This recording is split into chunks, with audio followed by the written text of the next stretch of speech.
Carlos, what up, man? Yo, what up? What up? We got Los in the lab. We got Moose in the lab. Hold on. I have to say bro, something. bro, we are live. All Wait. right. Now, I almost forgot. Good check. All right. This sucks if it's true. It's a fart in the wind if it's not true. But man, I'm telling you, I knew that there are a lot of people out there counting on C-band to get early clearance, get it decommissioned, repacked, and ready for cellular. And we kind of got the news randomly, dude. It came from Walt, out of all people. Now, look, I don't know the source of the story. Oh, nice. You just sent the link over to Pete. All right. Let me get Pete in here. The bearded dragon is in the house. Ahoy! I have a whiteboard made up for this. Pete, I got to go through the beginning part because there's a lot we don't know. I'm just going to sit quiet and then show my whiteboard when ready. All right. Now, we just got news of aviation use having problems and concerns about C-band.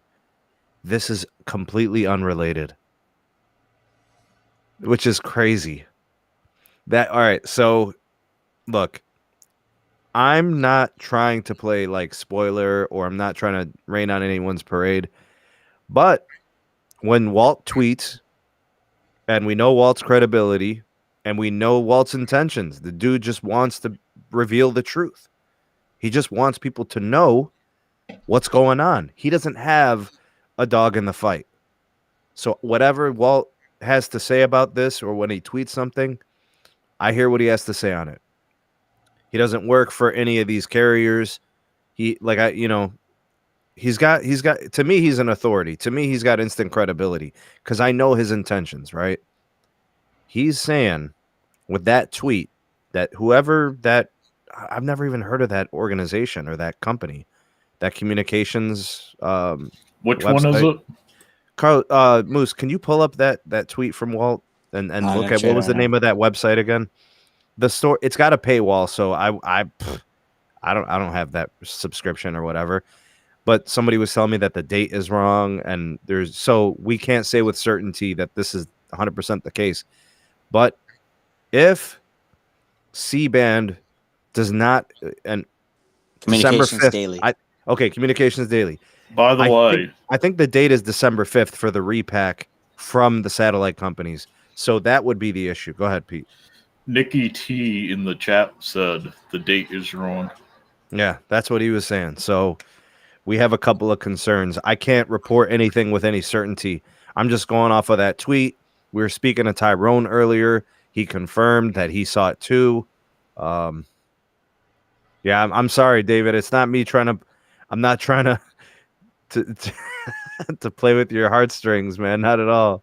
Here we go, bro. Oh my god. Break my home. Okay, so if it's dated August 11th, that just means they're putting it out tomorrow. That means they've had it at some point today, or longer. Who knows? So real quick, Pete, we got like 250 million people waiting for this stuff. 300 in million more than people. half the world, the date is August 18th. Facts. We're the only ones where it's not. Well, I'll be the first one. Then you guys will be number 2 and number 3.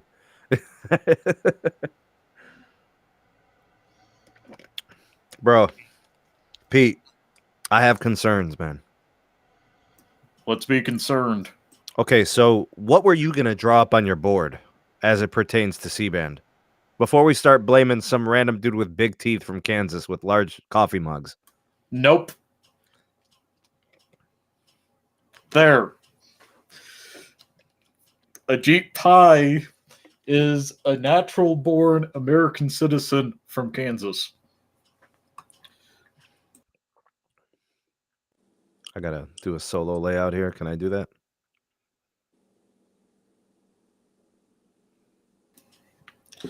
Ajit Pai is a natural-born American citizen from Kansas.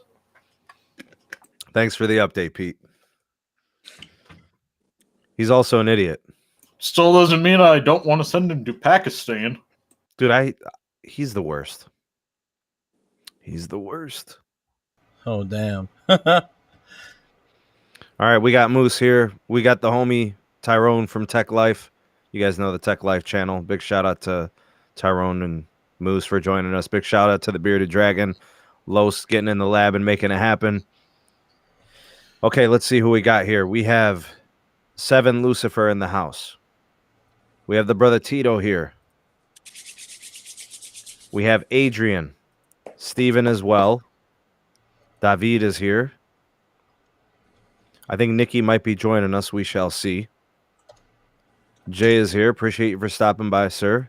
Speaker Network. Boom. Carter's in the house. Pete, you get some dap right there. Boom. Oh, Mr. Oceanic Vibes is here. There's gonna be a little surprise in that box. Homie, let's put it this way. You're gonna like that surprise because I think you needed it. We were talking about it the other day. Surprises scare the living daylights out of me. Let's hope it's good. It could be a mouse. We never know. The poll is really interesting right now, Sneedman. Did you see the poll right now? Let's pull up the poll, man. Let me take a look. I don't want to spoil anything. You feel Man, me? that's close. Yeah, it is pretty close. It could swing. It could still swing the other way. Mm-hmm. What's up, Chuck Luke? It's happening, Chief. You like the new fiber background? Is it? It's black. Okay, so I Sneed, let me ask you. So, what exactly is the news here? Let's put it into context. The news is the possibility of C-band not getting to early clearance as was planned, right? So everybody's kind of putting all the eggs into the C-band basket that the satellite operators were going to repack the C-band spectrum. Remember, it's 100 megahertz of A block. That's the only thing that has to hit the December 5th timeline. The rest of it is going to be repacked at a later time. I think that's getting repacked 1 year from Block A. And then it clears in the beginning of 2023. So that's not the problem. Not the back end 180 megahertz. It's the front end 100 megahertz. So if this holds true, the possibility is if the satellite operators are unable to repack it and prepare it for cellular use by December 5th, then who knows how long the delay is before it actually can be broadcasting. So February, March. Now, why does that matter? We already have information from Verizon and AT&T. We're going to have 75 million pops by March. We're going to have 100 million pops by March. All of that gets pushed back whatever month's delay there is. Hey, However, I do want to say, even during the time, if there was a delay, they would just continue to build out the antenna hardware and do the radio upgrades. So that may just mean when they do turn on the C-band, there'll be more pops at that moment in time. But people want to use it right away. You know what I'm saying, Carlos? Yep. Everybody wants a 60 megahertz channel of NR. Pete, when you connect to that 2.5 gigahertz, 80 megahertz, 100 megahertz, it's magic, right? Oh man, it's smooth, man. Yeah, if there is a delay, it's just going to be like, no matter how long it is, the longer, the bigger of a punch in the face realization it happened. Everybody that's here in the live chat, do me a solid. Go ahead and say hello to your homie, the SMT, and all the people on the panel. And also do me a solid and hit the like button and share this out to your socials. Let's let people know what's going on here on the SMT. Also, if you want to chat in upcoming live streams, be sure to contribute to the 15K subscriber count. That's correct. We're doing that. Let's turn this also into our hashtag 15K celebration, right, Pete? Pete's been hashtag 15K, I think, since Monday at 9 a.m. When I saw the video have 15K under it. Incredible, man. I literally can't believe that we got to 15K, dog. Can't believe it. Pete's been around for, I think, all 15K.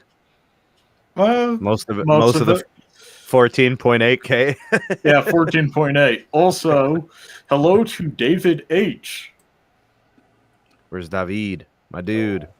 So, Sneed, if hypothetically this C-band news is correct, right? Who does this affect the most? Beneficiary or harmed? Both sides. Number one harm is Verizon. Yep. Number one, and it's not even close. Number one harm. What do you say, Moose? You know, you're absolutely right, man. I mean, look at all the investment. You have all this equipment ready to go on the cell sites. You can't turn it on, hypothetically, for a couple months. Dude. And they need to get their money back if their timeline is not the timeline that they signed up for. They will have to get some reparations for this. The FCC's on the line. Go ahead. Pete, go ahead and give your piece, and then Carlos, you next. Yeah, Verizon's biggest on the line, and I would like to say, David, the reason why Verizon has been deploying so much ultra-wideband compared to the other two carriers is their spectrum starved. That's why we're getting ultra-wideband in cities, so they can alleviate the capacity starvation.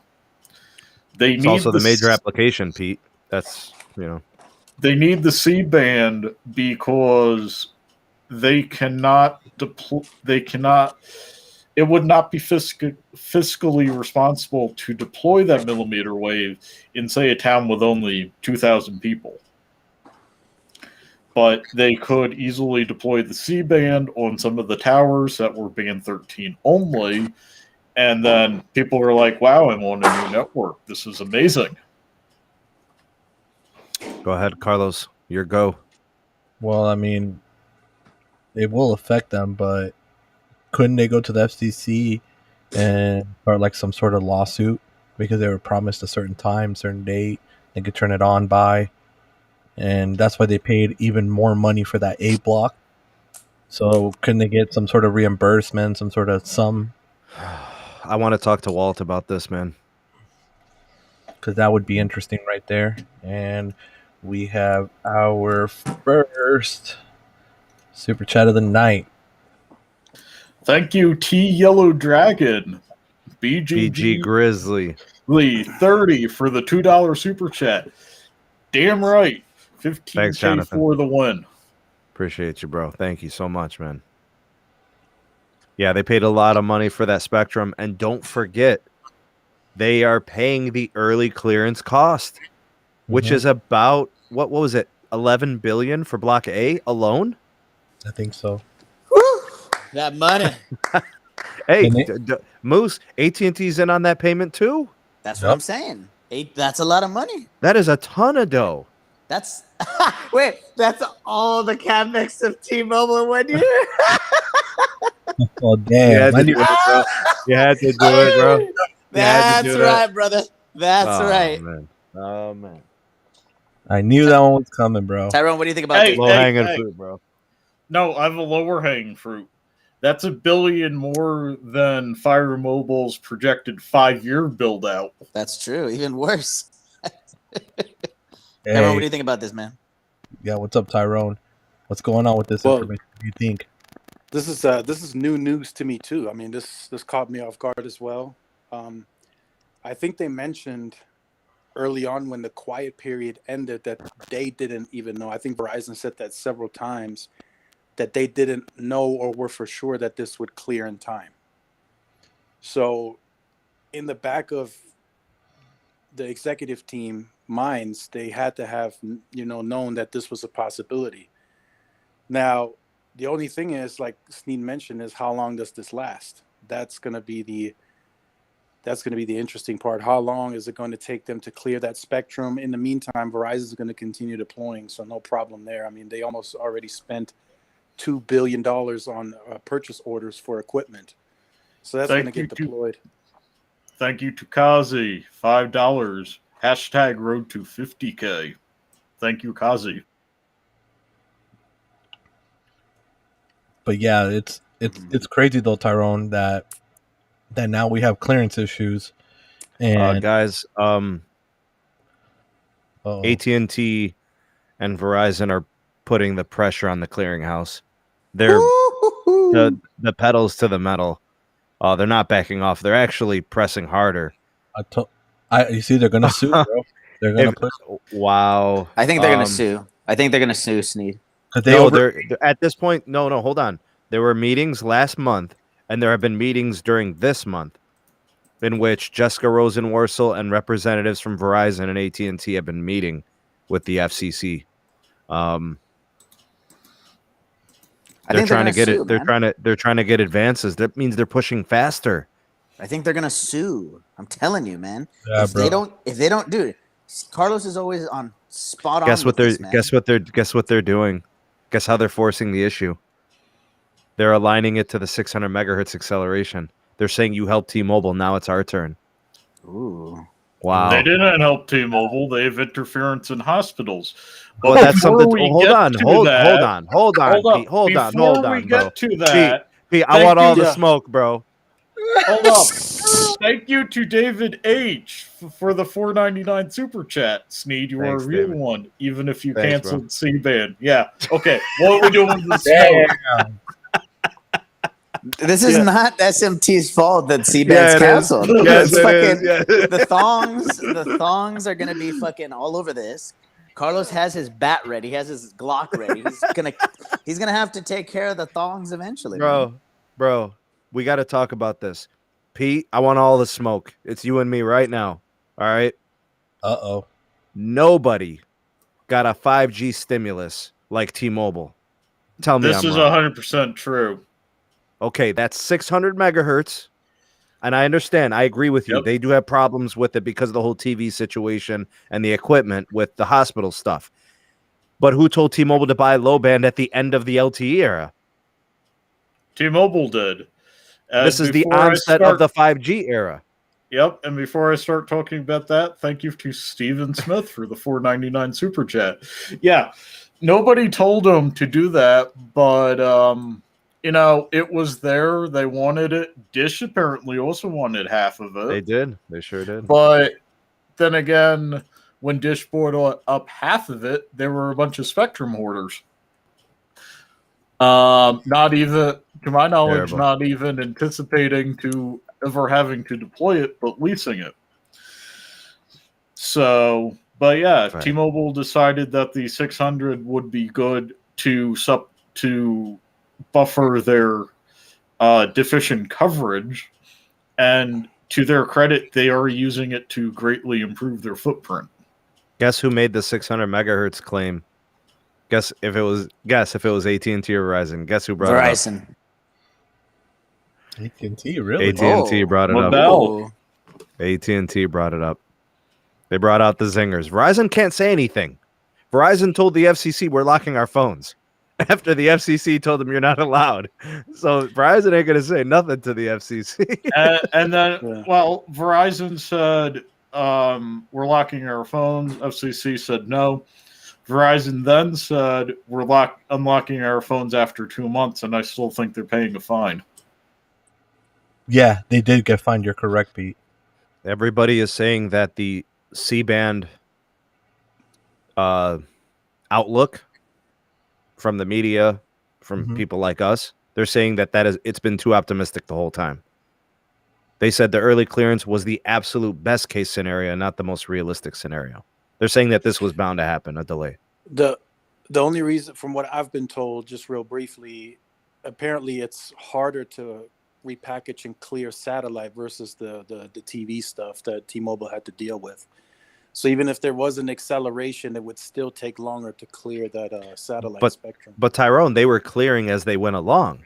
You remember how as markets became available, that's when T-Mobile started deploying. Correct. They had several phases. Yeah, they started deploying.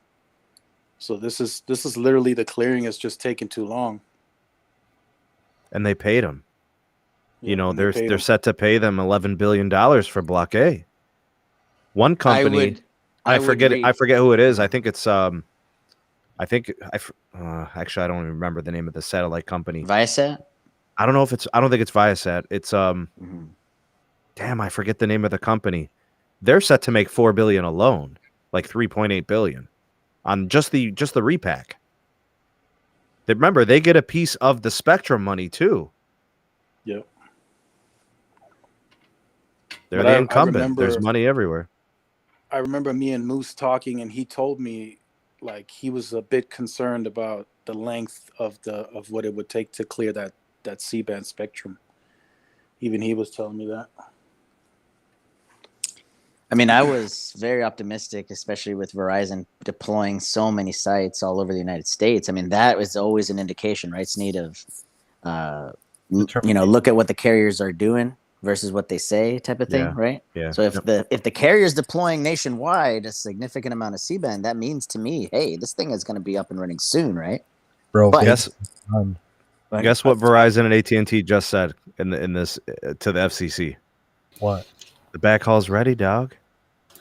Wait, they didn't say why did you not send a Jeep Pie to Pakistan 5 years ago, despite the fact he's a natural born American citizen from Kansas? Yeah, Pete's not being racist. We just hate this guy. It has nothing to do with Yeah, it. that's why I keep pointing it out.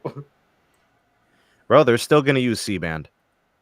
They're just giving up 280 megahertz of it. 300. You got 20 megahertz guard band. Yeah, which is nothing compared to what they were using. It's double, isn't it? No, what they were using was like 2.5 times more. We're basically going to be losing some satellite channels, which is fine. TVs are going to streaming service, and a lot of what's on satellite's garbage. You know what they're going to have to do though, Pete, is a lot of the people operating those satellites, they're going to have to put filters on their hardware. The FCC should give them the filters. They're installing it now on their own. It's good people, bro. You know, they just want their service to be non-disrupted. They want their free to air. Mm-hmm. So a lot of people have been talking about how huge the lead is right now with with T-Mobile's 2.5 N41. Do you guys agree that the N41 lead is a big deal? I mean, it depends how you look at networking. If you're looking at it from a capacity standpoint, yes, they have more capacity. They have more spectrum on air. Now, if you look at overall networking according to the plans that are available to consumers, you might be able to de-emphasize it a bit because most connections are only utilizing 4 to 10 megabits per second. I'm not expecting to get full use of C-band until I get like a Pixel 6 or 7 or even C-band and N41 until I get phones that can actually multi-carrier with NR frequencies. Yeah. I mean, 71 is good, but I'm kind of tired seeing it anchored to 2 for speed.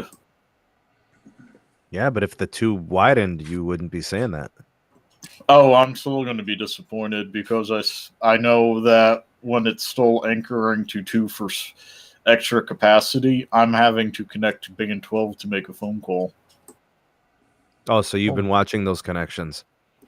Oh, no, I haven't been watching, but I know for a fact that whenever you make a voice over LTE call on T-Mobile, you're connecting to band 12. Why?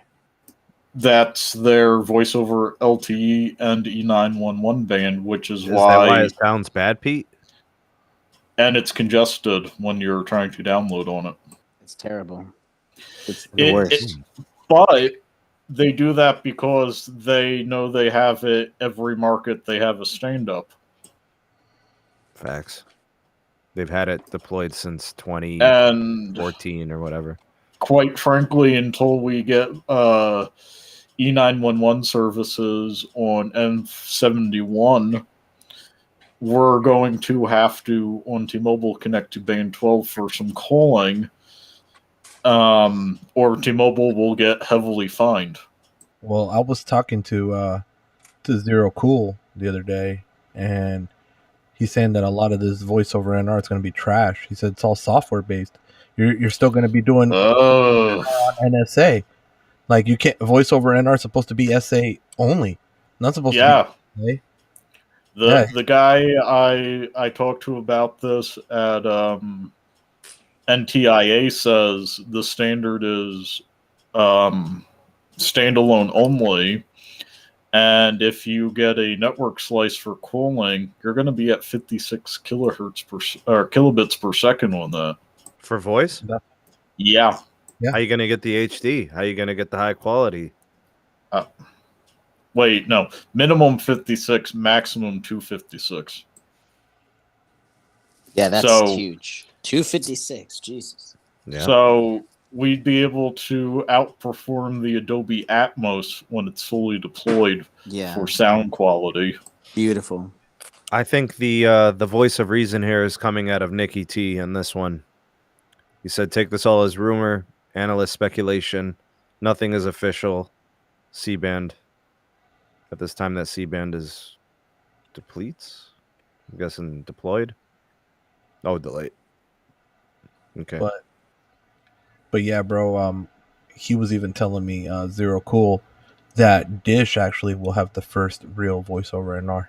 Yeah, because they're doing a standalone network off RIP. Yeah.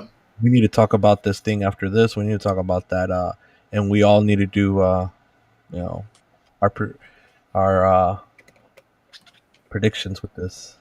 I mean, what's the Fire Mobile alternative for Dish at the moment not doing voice over NR? No voice over alternative- LTE on No. AT&T? Yeah, the alternative is AT&T. Yeah, which doesn't Or give T-Mobile. voice over, which doesn't do VoLTE on some phones still. Well, Nah, man, that's anybody with a recent phone is good. It's the it's all the Depends ones- on the provisioning, Depends- and I don't trust them as far as I can throw them. It's if it's whitelisted, bro. It's true. You could have a S21 Ultra, let's say from Europe, and it's unlocked and it has all the bands. Even if it had band 14, let's just say you bring it to AT&T, if it's not whitelisted in their network, it won't work over voice over LTE. It'll go to 3G, and that is true. So, Josh, to answer or respond to your comment, where Dish launch is delayed. They're still going to run the pilot next month. So, whether We got- it's 60 days or 90 days beta, they're running it. Yep. On Dish Mobile, brought to you by the Las Vegas Raiders. Hey, but bro, confirmation end of September. Here, I was watching this interview with him. Last week of September, Vegas is on 90-day pilot program. 90 days. So Florida will be on too by December. 90-day pilot program in Vegas for them to realize it costs too much for them to have phone traffic on AT&T or T-Mobile. Nah, bro. They it's said gonna- they got a better deal on AT&T than T-Mobile. Hey, they don't know what the deal is until they start paying for their taxes. They don't know the rate, really, Pete? Yeah, okay. Hey, I thought I knew the rate when I had nights and Charlie- weekends. Apparently, Oh, I my didn't. God. Charlie Ergen doesn't know the rate, Pete, really? That guy knows when he drops 5 cents out of his car's ashtray. Again, I don't trust AT&T as far as I can throw them. But what about Fire Mobile? I do trust Amazon to monetize everything. Yeah. bro, it's gonna be good, bro. For what they're doing, I have faith in them, bro. Like Charlie's actually been showing actual how do you call it? Progress. Momentum and strive and progress, everything, bro. He's actually Look, doing it. Interview. I told Carlos. Carlos, I told everybody, you told everybody, we said Dish was building the network. They had no choice because satellite is dead. Do you guys know, the patrons know, but do the rest of you know that Dish's satellites, they've got 11 that are used for satellite TV. I think 9 of them are 10 years or older. They're at end of life in the next 4 or 5 years. They're not planning on any more satellites going up for TV. The satellite TV business is done. It's over. Literally, Charlie wants to merge with DirecTV so he can move everybody to frickin' Sling. That's all he wants to do. Or DirecTV Now. The best way to get a non-Apple TV to stop working during streaming. Yeah, DirecTV Stream. Official. Later this month. Yeah. Terrible name. They should have went with HBO Max plus channels. Tyrone, where are you at with this, man? We kind of need you on this, man. Bring it all in, man. Put the juice in this, bro. Yeah. I really like Charlie's approach on the fact that he's willing to do tower sharing with AT&T. I think that's something that could be innovative for the industry and something unlike we've ever seen in the industry. So I guess if Dish has a certain cell site where AT&T may not have one, AT&T customers can now use that Dish site and vice versa. So yeah, Tyrone, that's interesting you brought that up. Where did Charlie Ergen get his planning from for his network? Which continent? Probably Japan. Asia. He got his planning from Asia. Where do they do spectrum sharing and where do they do site sharing? Japan. Not US. In Asia. Japan. China's interesting. They do have like one tower company for everybody. One tower company for everybody. So in Europe, if you're not renting the tower, you're renting the space on the tower. And if the carrier has extra bandwidth in the area, people on carriers that are not in the area can utilize the bandwidth until the primary carrier hits capacity. So it's non-US. Carlos, you win. What? Dennis says, love the new layout. Looks clean and nice. You win, bro. You always win. What, bro? I told you it's good. So Your mic sounds excellent. Everything sounds good. Yeah, it's a good system. the question becomes, right, this C-band news, right? Where does this leave Verizon? I mean, damn, we got, there's multiple things. There's literally only one thing, Moose. There's literally only one thing they could do, and that's if it gets delayed, they just continue to install hardware until it gets cleared. So instead of 8,000 sites, 10,000 sites, 11,000 sites, as they work through it. And it just sucks because it's going to delay the build out of their 5G home and their 5G business. That's and it's going to delay their capacity upgrades. Who's going to be switching to them? We just got word today, and I know you guys are going to talk about this Sprint, whatever the hell. You talk about it, this Sprint thing, right? I speculated when I first heard this that they were going to have to dedicate kind of like an emergency, another couple, maybe 2 or 3 months of focused CBRS. If your answer is to add capacity on some kind of substantial range, millimeter wave is very directional. At least CBRS gives you some propagation. At least it gives you some internal coverage, indoor coverage. The millimeter wave is very challenging to get it indoors. I mean, we get it through glass a little bit, but I mean, at that point, it's diffracting so much. It's like you'd be lucky to get a gig out of 4, or 700 megs or something like that. So the degradation's bad. Hey, man, I think Verizon's going to have to continue to upgrade the sites, prep them for the C-band. But like I said, in the top 46 PAs, they're going to have to give a little bit of money to some CBRS upgrades. You can't have the network bottlenecking at these sites. Carlos knows what that feels like. Pete knows what I'm talking about with the DSS, right?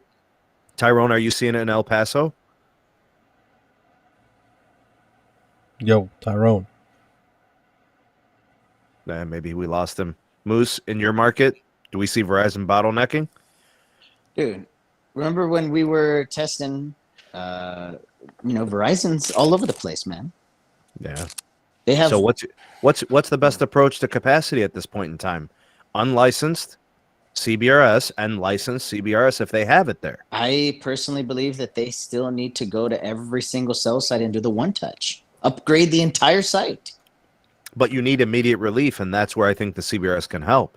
Correct. Whether it's 30 or 40 megahertz of licensed and or an additional 20 or 30 of the unlicensed. But that's the thing though, bro. We cannot knock millimeter wave, bro. Now that I'm No. I say you do both. Yes, because bro, millimeter wave. A lot of people are speculating. They're doubters. But now that I saw that millimeter wave, literally, I was inside the casino, bro, in the middle of the casino at the Flamingo Hotel, and I'm getting millimeter wave, getting 2 gigs down. That tells you that it can go inside, no problem. The node was it can, but it's limited, you know. I'm annoyed with T-Mobile and not deploying adequate millimeter wave in Southern California to alleviate their crippling congestion. The N41's not enough, Pete, to stand alone. Well, maybe, and that's why they got maybe the if it was C-band. 160 megahertz, maybe we could make an argument. But that's also why they got the C-band in that market, because of the crippling congestion. That's what millimeter wave is for, and that's what Verizon and AT&T are deploying it for, high-capacity areas. So just a quick side story. They deployed 10 C-RAN in my local neighborhood, right? And it's really unbelievable that it always improves the quality of service in places that you wouldn't think about, right? But a macro, if they would have just placed a macro, right, that wouldn't have alleviated all the smaller problems. The way that I see it is like you have a flashlight. You're looking downrange on a flashlight. What about on the left and the right of that light? It's still going to be dark, right? Or slightly dimmer, right? We need millimeter wave nodes. We need more small cells. Macros just can't do it, man. Well, the macros are there to carry the mail, but I mean, at some point, a truck can only tow so much weight. You know, if it's a 1 ton, you know, that's what it's rated at. You know, you want to keep it running, you need another truck, right? Or you need some other vehicle to offload. You know, that's important. It's good networking, redundancy, and site density. Well, hey Tyrone, with the millimeter wave out there in El Paso, bro, are you seeing good propagation, like good distance? It goes inside places if it's nearby like businesses or anything? It depends, really. I still think they're tweaking it. What I am noticing, though, is a drop off in speed significantly. So, say I'm close to a site and I go about a half a mile away, I have like a 200-300 megabit per second speed drop. So that are you talking about mid-band or really millimeter wave? that I'm looking into and investigating. This is millimeter wave. Cause in here, bro, they're doing whatever they're doing. I'm getting 2 casinos already found so far. I can go halfway in on the first floor and get 2 gigs down on millimeter wave. It's connected. And the node's across the street, facing the other way. Damn. Wow. They're I'm going to doing be having some fun with that at CES 2022. Hey, dude. Sneed, I think you need to bring up the next one, bro. The next subject, bro. Let's do it. But the juice on, bro. Hold on, you got to pop your shirt, bro. You got to do the pop, you know? You gotta do the pop. Wait, are we doing it? Sneed, are we doing it? What do you guys want to do, man? You tell me. Kick the music, DJ. All right. Oh shit! Are we dropping the nuke? Are we dropping the nuke? Dude, make no. your AT&T default ringtone. We have to talk about this this interview, this Charlie interview that happened literally not too long ago. CNBC covered Carlos, should we do a live reaction right now? Yes, we should. I think All we right. should.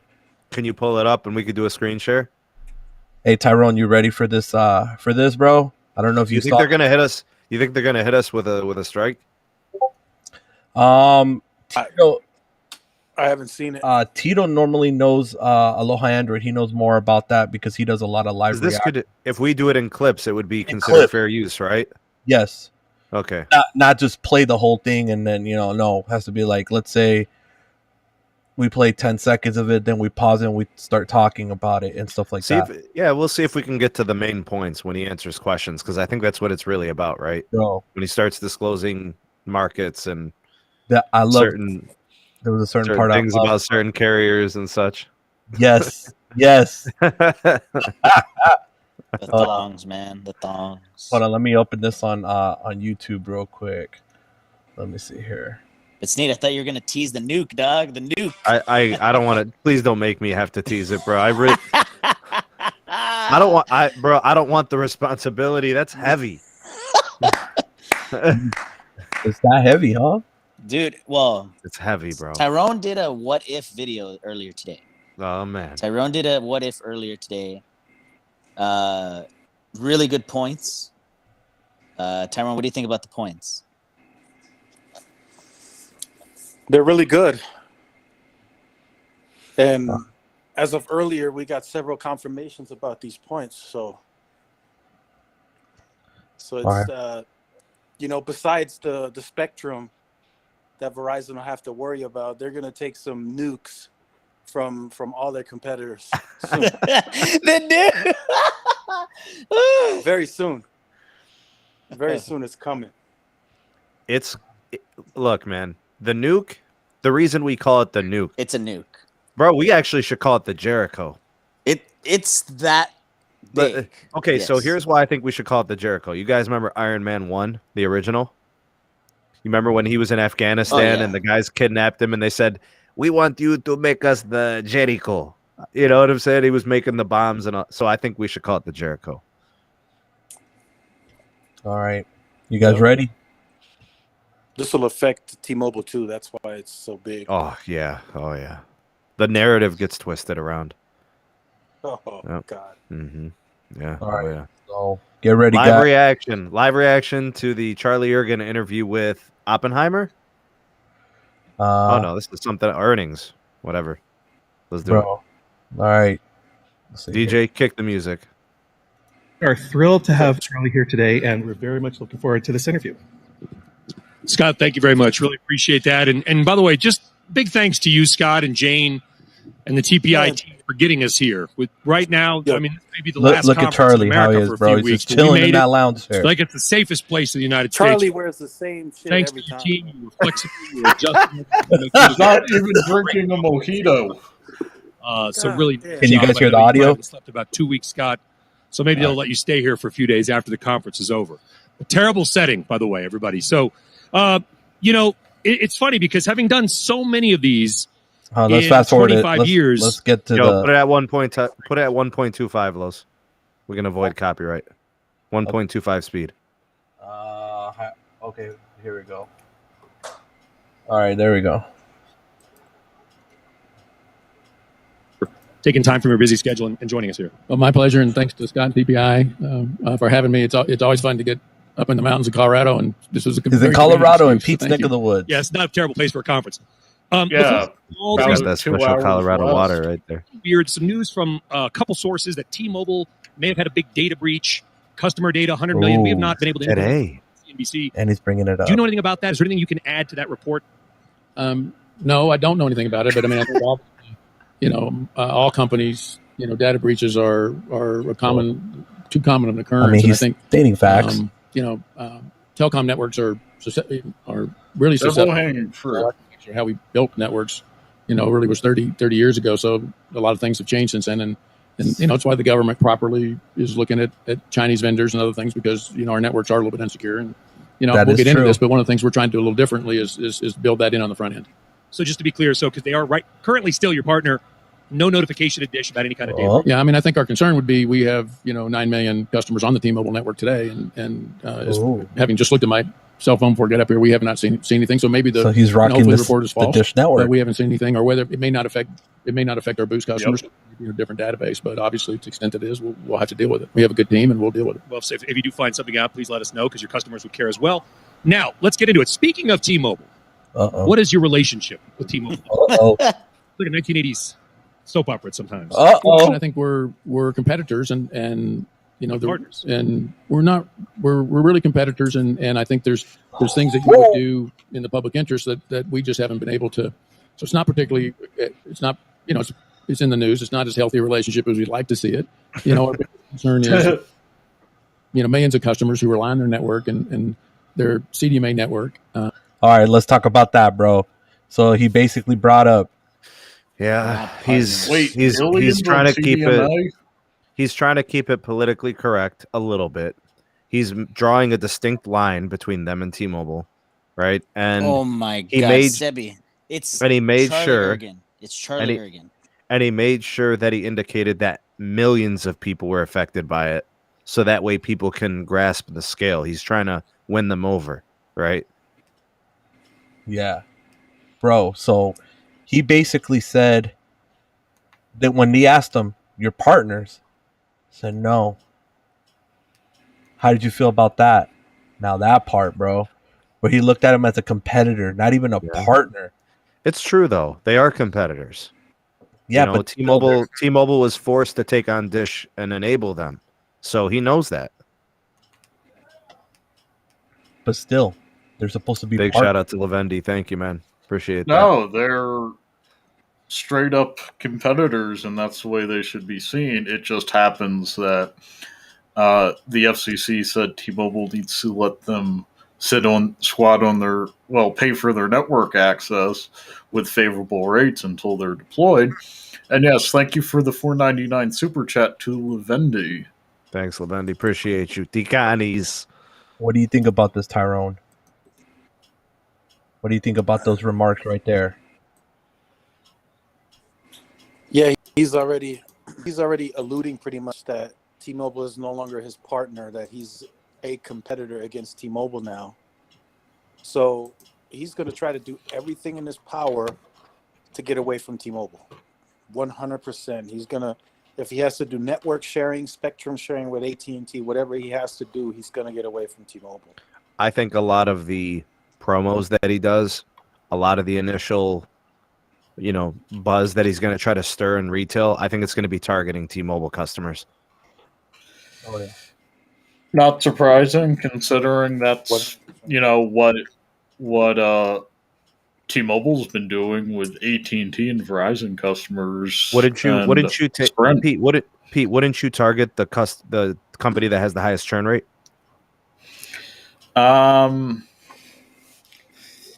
I'd specialize in the highest churn rate, but I would also devote, about 70% of the resources on the other companies as well.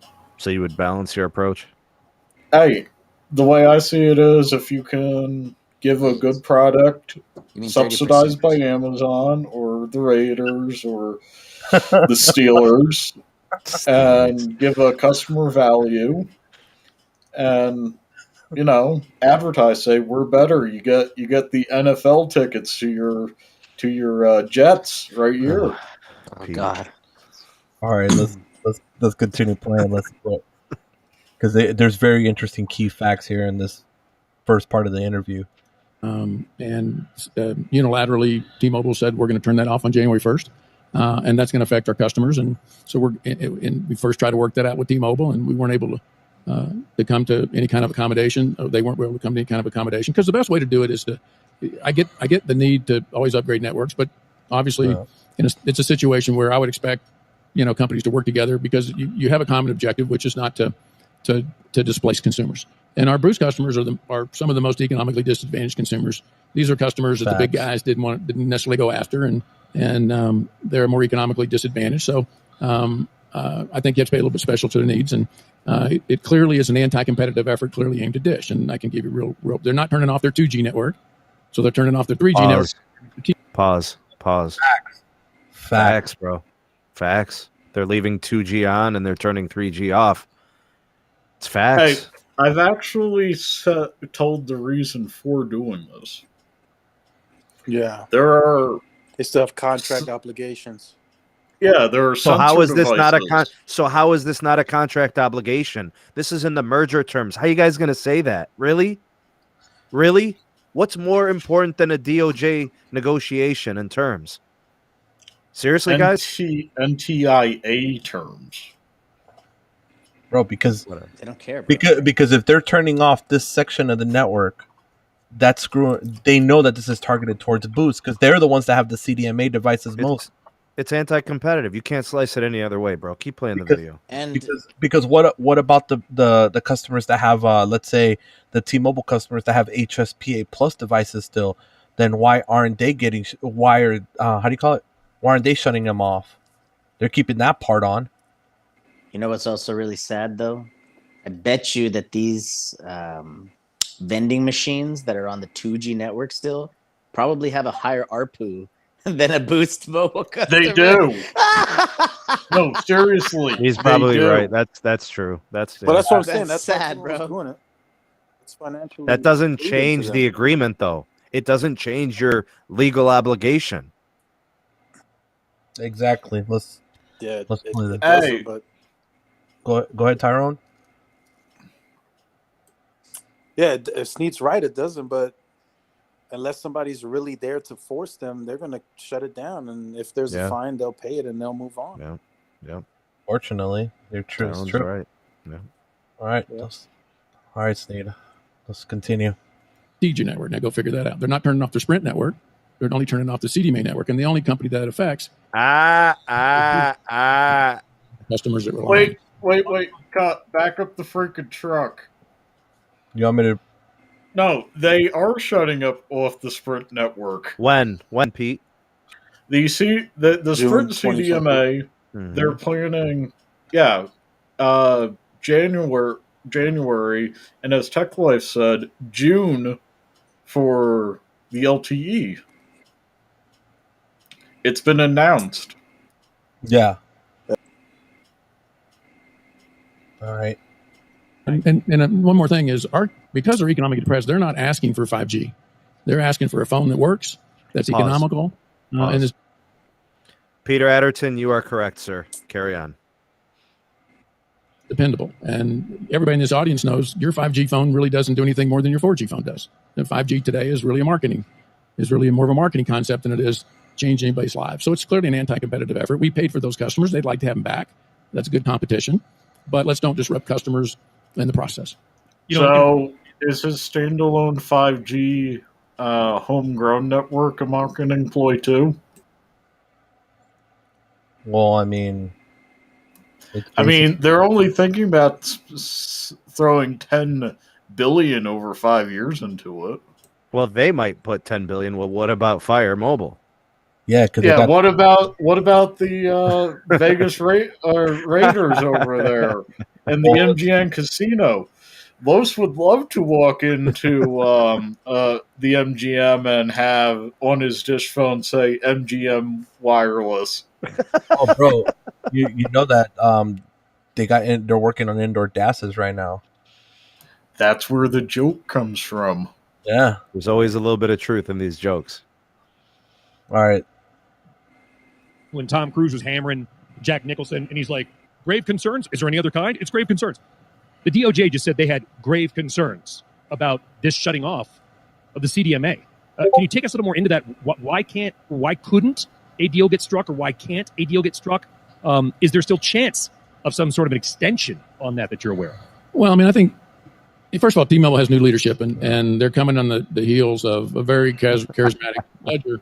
And I think to some degree they're finding their way. I think with more sweaty armpits. I think you would have worked out a path that maybe wasn't as anti-competitive, and because the best way to handle the customers is for both companies to work together. If we go at it individually, they go at it individually, which they're doing today with free phones, which is good for the consumers, and half-price offers. There's an extraordinary offer. We'll see how that goes. But normally you work. So the new management, they have to find their role, and I think they're still maturing as a management team, and they've looked at the contract and come to the conclusion that per the contract they can do it. Maybe more seasoned management would say, and they got a huge win from the government when they were able to merge with Sprint. It was very controversial, as many in this audience know. Pause. Yeah. That's messed up. He's saying that the merger helps T-Mobile, right? That's their advantage. Well, how's it not his advantage? Why isn't he calling a spade a spade? It's because of the merger. He cannot lease out the spectrum he was squatting on. He can lease it. Yes, but he also has to contribute what he said, $10 billion over 5 years. Yeah. This is wasting him money. Let's go ahead.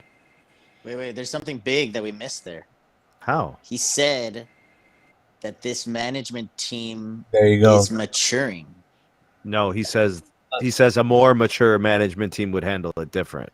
Back it up. That's what I'm saying is that he's saying this management team sucks. Yeah, he hates Eugene.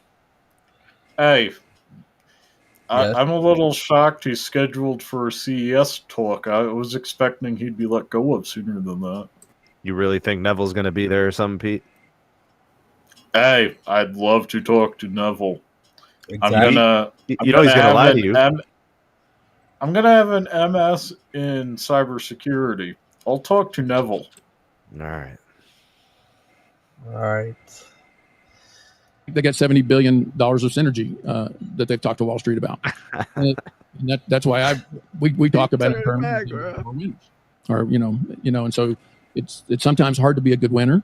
You met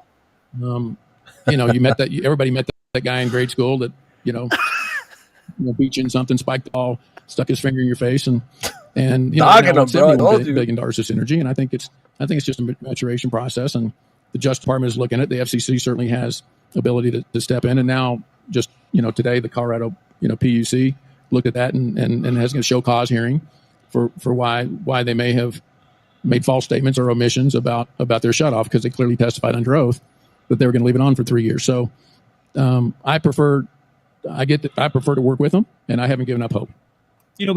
But I do want to talk with the Colorado Public Utilities Commission. I know somebody who knows the head.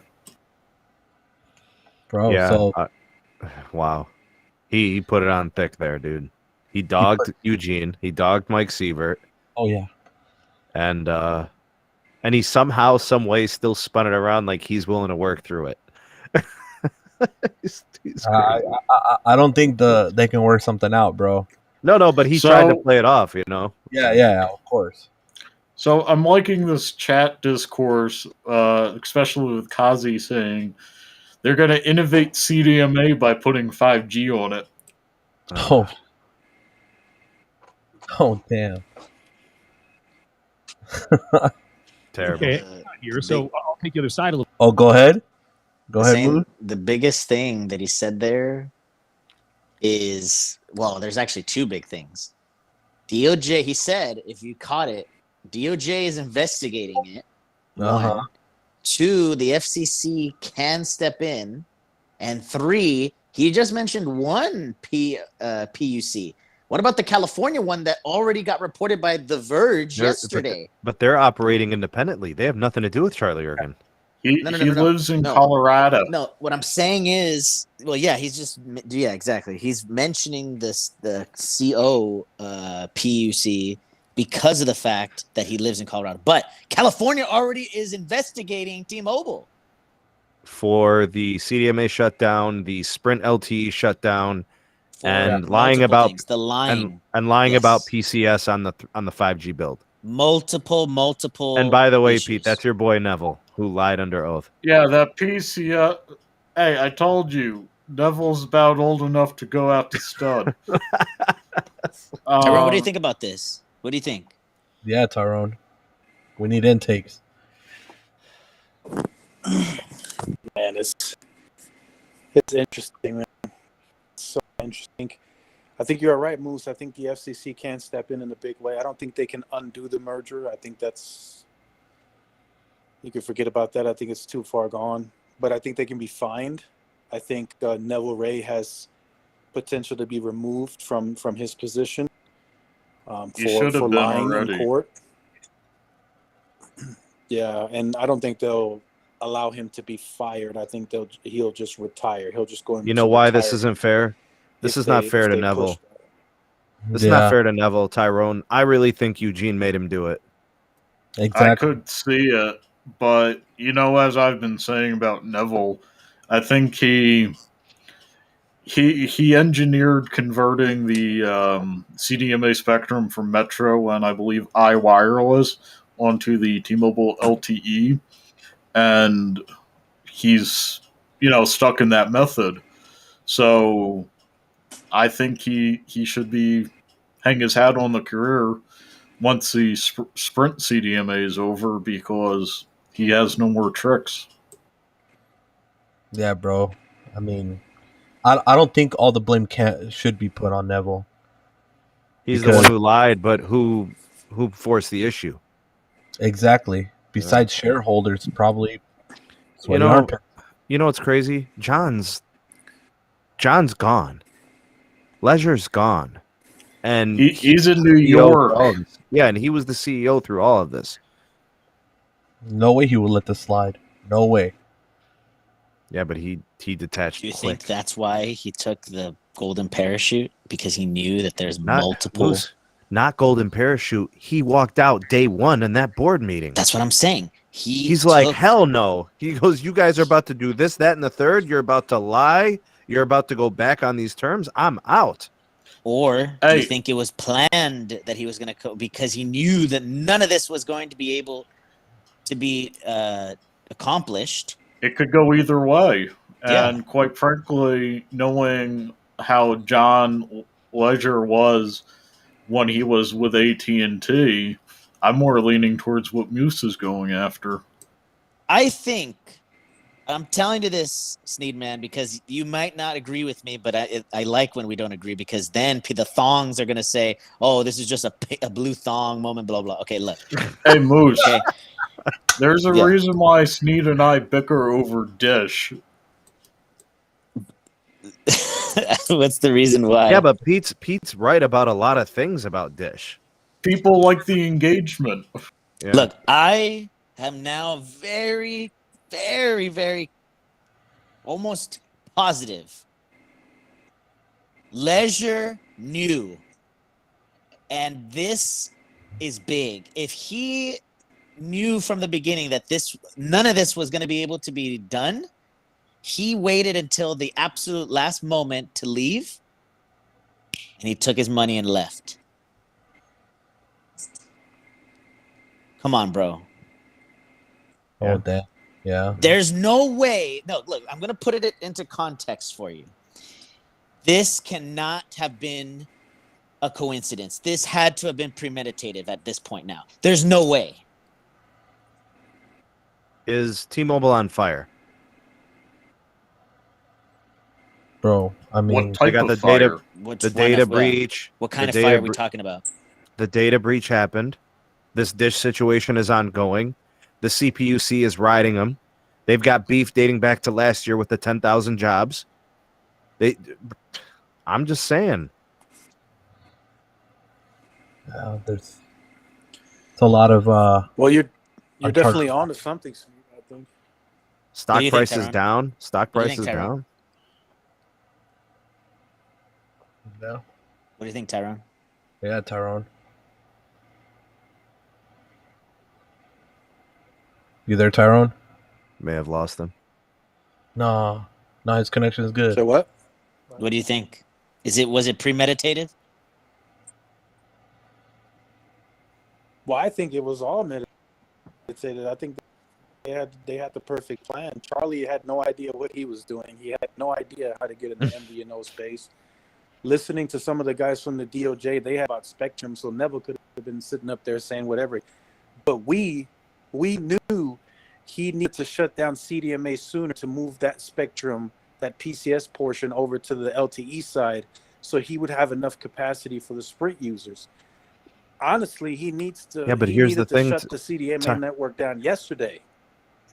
Yeah, but Tyrone, it's like 3 megahertz. I think the greatest, the deepest channel bandwidth in any market's probably 4 or 5 megahertz. There's no way it's more than that on CDMA. Yeah, when was the last time you ran a speed test on 3G CDMA for Sprint?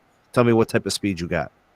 But here's the thing, Sneed, when you shut down the CDMA network, it now allows that spectrum to become contiguous. So I in markets understand, where they had but PCS spectrum, but Tyrone, they're not taking down the old gear. So how you gonna all these sites they upgrade, they leave all the old shit up there. So I'm not convinced they're doing it right anyway. True. Yeah, but they'll just refarm that and move that over to the LTE side. That's all they're gonna do. And they'll save money on electricity costs. Right? Yeah, that too. But they were paying, but Dish is paying them for usage. So what do they care? What do they care? Well, What is Dish really freeloading, or are they paying per gigabit? they're paying. Oh no, I think Dish is it paying costs too much. way too much. Yeah. So what is T-Mobile Charlie doing? found out by. What is what? I mean, I know 5 megahertz doesn't sound like a lot, but that's another 37.5 megabits per second that you can add into the network. I'm telling you, they're hurting on LTE bad.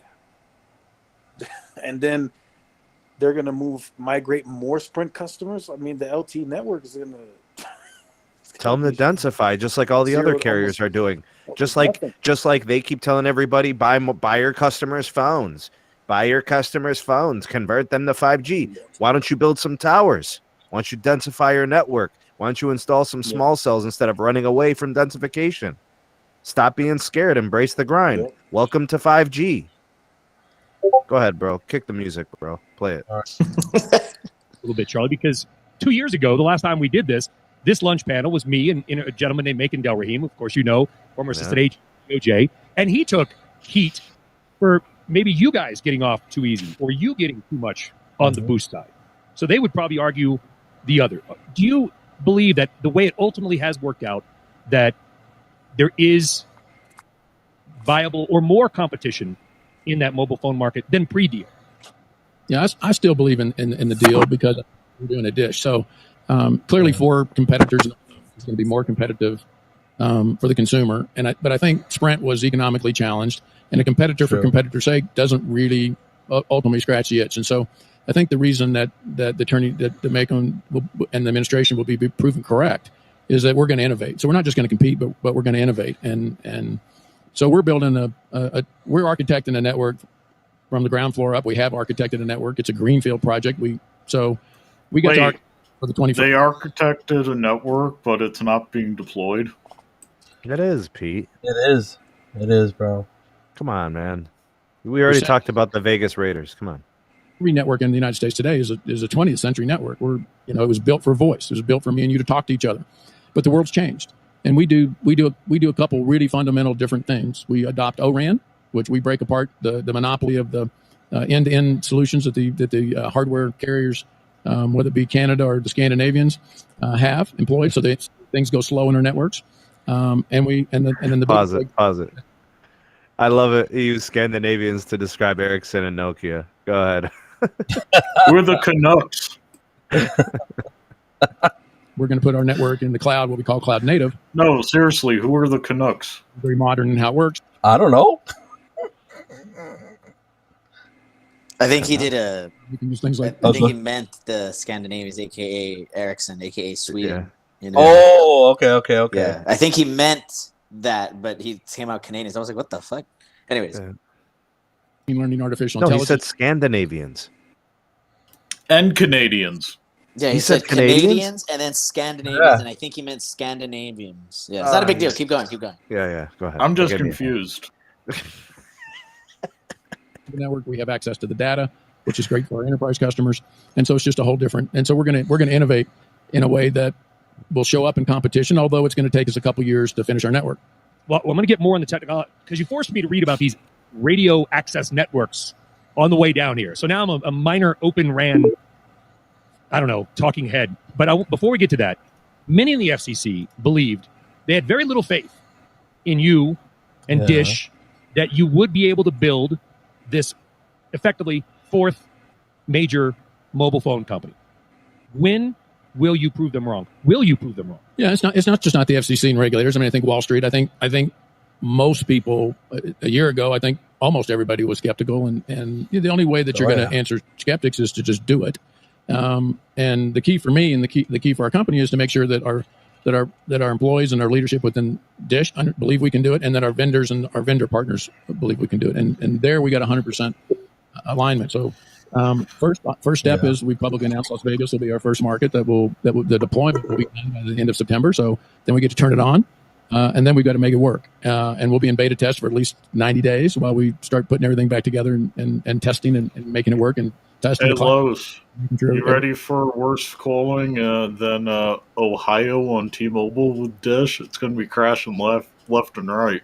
He did say beta testing for at least 90 days. So, Los, you might be in beta for 100, 120. I mean, that's fine. Year and a half.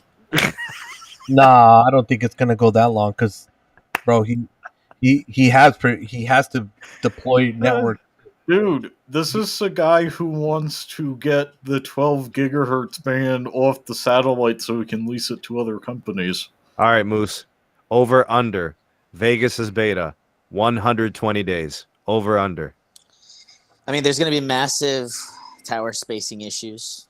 Call quality, hopping. The hops issues are perfect, bro.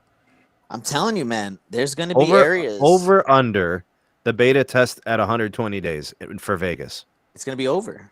Okay, you're going over 120 days. Yeah. Okay, Tyrone. Over under 120 days on the beta in Vegas. Over 100%. Over. Okay, Carlos. Over under. Yeah, 100%. I would say over, yeah.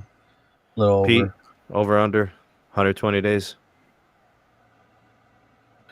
Hey, if they could push it, I'd go 1,200 days. But all yeah, right. I'm gonna say over.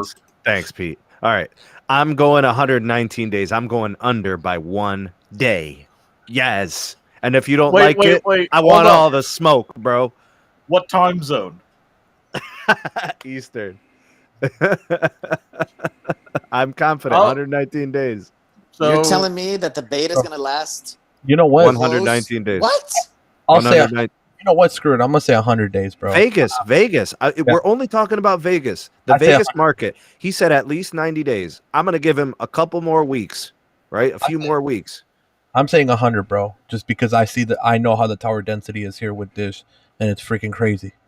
So, I give it 100. You're more optimistic than I. Kick the music, DJ. Everything works, and so the execution risk is still there for sure, and it's a very difficult project, but we've assembled a good team, and I'll come back next year. We can talk about whether the skeptics were right or we were right. Well, I think we have one sell side analyst in the crowd, Laura, but this is the question for all the sell side analysts that may watch this live. By the way, it's being live streamed right now on CNBC.com, YouTube. If you have colleagues that can't make it, I probably should have said that at the beginning. Hi, everybody out there watching. This is probably a question more for them, but I'm from CNBC, so I'll throw it out there, Charlie. Can you give us kind of an updated roadmap? You got to have 70% population coverage by June 30th of 2023. Is it looking like you're getting there? Yeah, so I think that the first milestone for us is 20% of the country in June of next year. And no, we haven't.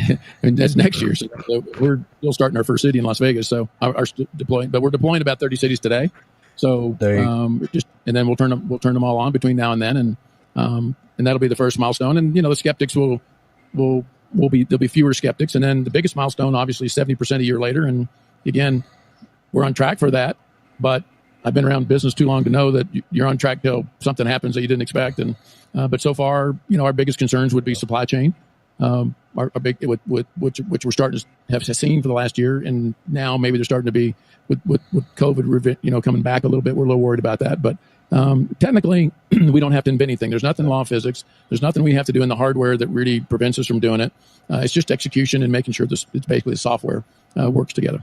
Yeah, what I meant by saying you're already kind of there is you got Vegas, then you got parts of Florida that are going to be next. Those two get up and running. Where does that put you? Does that put you at 10%, 8%? How much would it take to get to that 20 threshold? It's going to take 20% of the population. So obviously we'll gear towards the larger cities, and we'll gear towards cities where the regulatory environment's a little bit easier to from a permitting point of view. Yeah. Where maybe they have a little bit more land and towers that already exist. Like New York stinks. I'm going to say real quick that logic stinks because the Hamptons is loaded and they can't get towers. Yeah, but he gave two conditions. We're going to go places where they can get the most pops and places where the licensing or the permitting is easy. So he's going to look for those two things. Remember the lake effect? Hamptons, you got half of Long Island right there. Bro, it's not good in the Hamptons. T-Mobile's good in the Hamptons, right? He's about to talk about for the N71. Why it sucks. Why it would suck if you're expecting Dish Wireless. If you're in LA, Chicago, or New York, he's going to explain why it's going to wait till 2023. Because the Bears were the only team to give them sponsorship. It just takes longer to go through the permitting. But you can imagine that the Southwest, the South, certainly parts of the Midwest are areas where there's a very good tower infrastructure that we can get to a little quicker. You know, you brought up a really important point actually about the supply chain. I know this. I don't know how much everybody out in the audience hears about this on CNBC. They probably roll their eyes like, why do they keep talking about this? Because it's a major issue. And right now, the third biggest port in China is completely shut down due to COVID. The third largest port. I've been at the docks. Container ships from China to Long Beach and Los Angeles are normally $3,000. They're now $20,000 if you can get one.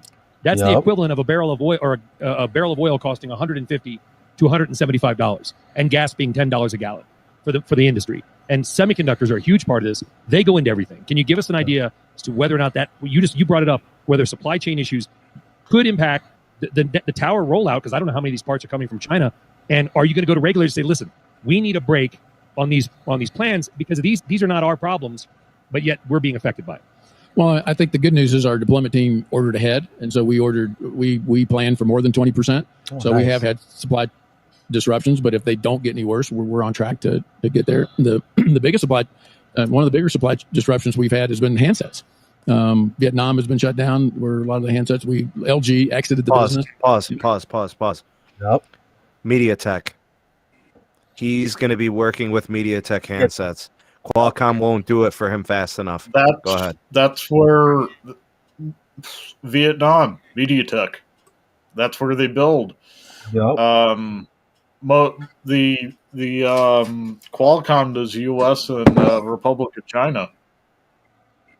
Bro, but he's stating facts, bro. They're going to give him cheap phones, dude. He's going to need phones that are like $200-$300 for the boost side. Yes, of course. On the postpaid side, people are already postpaid side too, Lowe's. No, he's going to have $400 or $500 almost flagship devices. Yeah, which and the Pixel 6 will cover their bands. We'll see. Maybe. I don't think N70. I think the only phone right now, the N70, is the Snapdragon Insider. So Pixel 7, the first phone you'll get on Dish with good RF. But the thing is they can do MFBI. They can make band 70 broadcast as 66. Because remember, they did that during the pandemic. So, what do you think? Is Tyrone still in here? Yeah. What do you think, Tyrone, about this, bro? About the issues? Well, I think they're legit issues. I think some companies are being too optimistic, and the others are not telling the truth enough. Yeah, Tyrone's right. Do you think, Tyrone, that so he brought up that LA, Chicago, and New York is 2023 because of rooftops. They have more rooftop sites than anything else, and it's harder to get permits on that. So, I know probably a little bit more towards when we play a little bit more of the video, he's gonna bring up. El Paso's a market that Dish is working on right now, right? Yeah, they have already 3 sites up. Hey, Hideika, which team's sponsoring them in El Paso? Oh. I don't even think that there's no football team out there in El Paso. I don't think so. It's gonna be the Cowboys. I got a soccer team called the Chihuahuas. Yeah, this is brought to you by the El Paso Chihuahuas FC. Is this real life? I guess so. Yeah. Yeah, that's what they're called. Oh damn! But We have the scale of the other and three, Dish has a incumbents to Oh, go ahead. warehouse here too, so that'll be. Oh really? Yeah. Dish has a big they have a headquarters here, so they have a big ass warehouse to put the equipment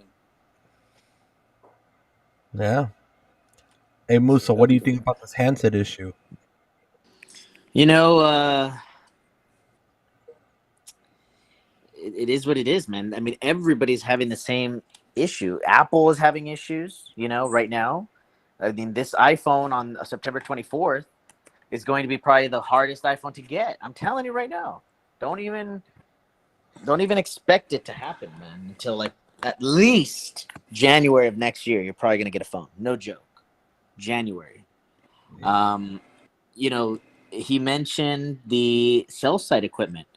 We know that C-band equipment is very scarce right now. We know that a lot of equipment is scarce right now. So he's telling the truth. He has nothing to lose. Yeah. All right. Well, let's play this and see what else you got to say. punch our way above, above for supply. So that's certainly been an issue, and certainly part of the problem that CDMA shutoff will take a little bit longer because we have had those. We're on allocation, for some of our supply. So it sounds like there is some, either on the tower side, the network side, the handset side, or some combo. There is some hardware risk. There always is that risk, and certainly the very first thing we do at staff every morning is Hold up. Is the CDMA suit over the fact that they cannot get in those MediaTek modems by that point? Oh yeah, because MediaTek does support CDMA, huh? Yep. I don't know. Had any issues, but right now I can say we're on track, and we'll have to keep our fingers crossed. All right, now the Open RAN. Okay, and I will not pretend, Charlie, that I have any understanding of how it works. I know that Michael Dell is very hot on it. They're your partner in this. Cloud-based radio access network. So there's probably a couple electrical engineers in the audience. I'm not one of them. In layman's terms, what is it? Why does it matter in terms of the build-out? And what, if any, impact will it have on your competitors?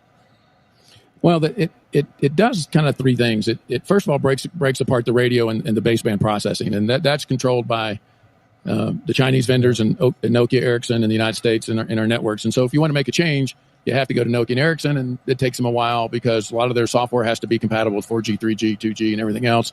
So it makes innovation slow and costly. And when you break that apart, that allows you to buy baseband processing from one vendor and buy radios from any multiple number of vendors. So we're able to have we have a couple partners on the baseband side today, and we have a couple partners on the radio side with more to come. So we just have we have more choice, so it reduces cost.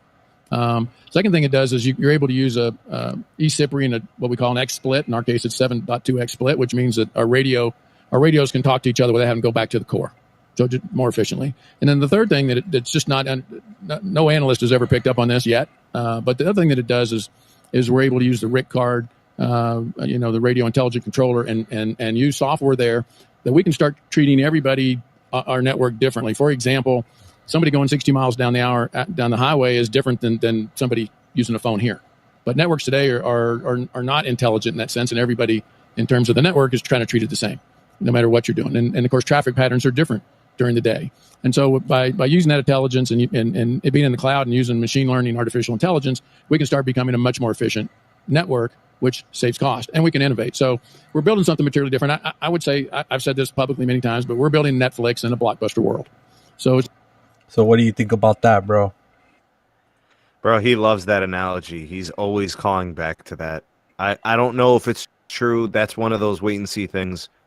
but he always falls back on that analogy.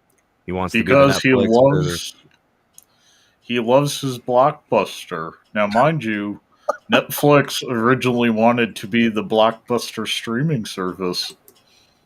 That is true. They gave out 2 DVDs and then the streaming, bro, and then it changed around. Then it went to 1, depending on your subscription. Hey, that one you can get Blu-rays now, so. Oh damn! But what do you think about the intelligence on the core? So how he was talking about, so if you're driving down the highway, you're gonna get treated differently in the network versus a person that's just standing still, in a building. Let's just That's say. that's the idea for 5G. I mean, if you're on the highway, the network should understand your velocity and then decide not to give you 4K Pornhub. Oh man. Yeah, I mean, he's stressing the innovation piece. We're going to do this first. We're going to have this capability. Here's how we're going to distinguish ourselves from the others. I mean, where this guy is sitting right now, you'd perfectly benefit from the 4K SDR video on Disney Plus.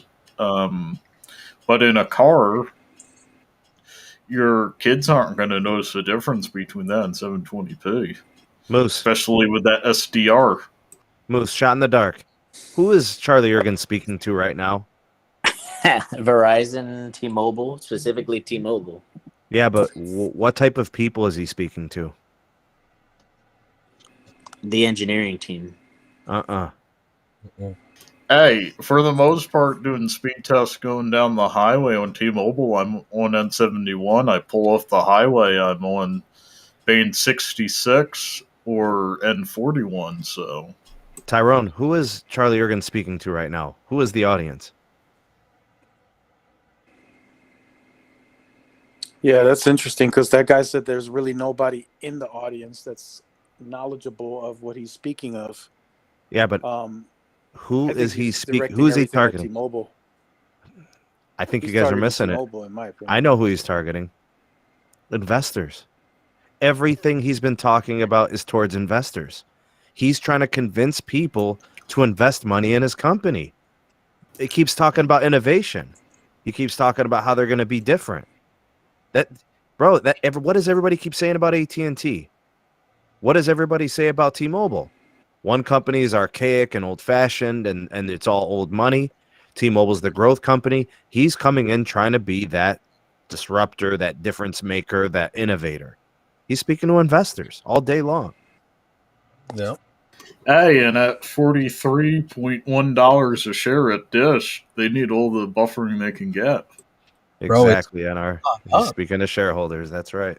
Bro, Dish, I remember when I bought into Dish, it was at $37.40. Was that before they started leasing their spectrum to other companies? This was when did I pick it up, Sneed? What was it, like 3 weeks ago? A month ago? So it was after they started leasing. Carlos, what are you up? About 9%? What's up? You're up about 8 or 9%. Yeah. Well, it's at 43.12 at the moment. I just pulled up the stock report. There you go. Some good stuff, man.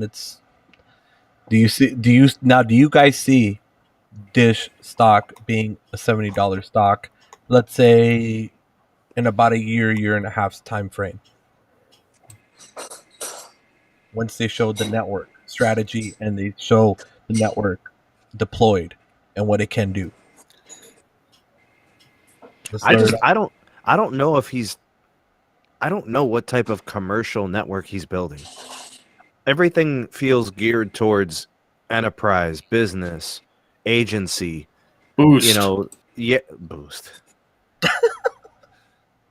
They're the only ones that are not going to get innovation. They're stuck on CDMA, bro.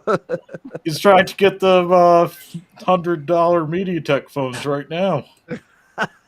Yeah, that's innovative, Pete. What do you think, Tyrone? Do you feel that they're going to be a $70 stock within, let's say, about a year and a half from now once they show the network, if it can do what he's saying it can do?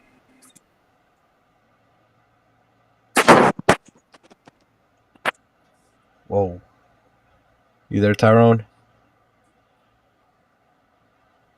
I think he's not. How about you, Moose? The which one, Cha-Cha? Do you feel that Dish will be like their stock can get up to $70 like in a year and a half if once they get their network running everything they can show that it can do what it can do plus more? Like It's going to be tough, man. I mean, it's going to be really tough. They're going to have to divest or do something with the situation with the Dish, regular Dish, the network Dish. You know what I'm saying? Yeah. So we'll see. I'm excited. Regardless of what happens, I'm excited. I'm not excited for fucking Team Maybe, okay? You know what I'm saying? I'm not excited for Team Maybe, man. Dude, come on, man. 911 issues, okay? You had a situation today where, not even today, on Friday, that you have people now in jeopardy of losing credit score and credit history and all this other stuff, man. Come on. It's crazy. Well, He ain't lying.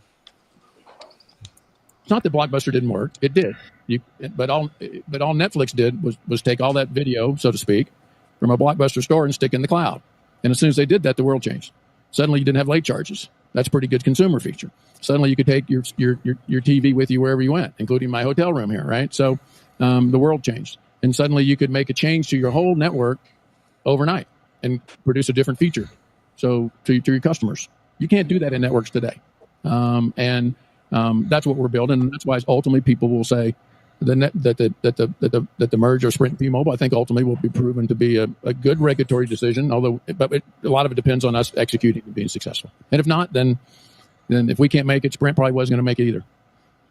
Well, a lot of people of a certain age may remember this thing called Betamax, and Betamax was actually far superior to VHS in terms of clarity, picture. We used it forever in television, but Betamax has better consumer adoption.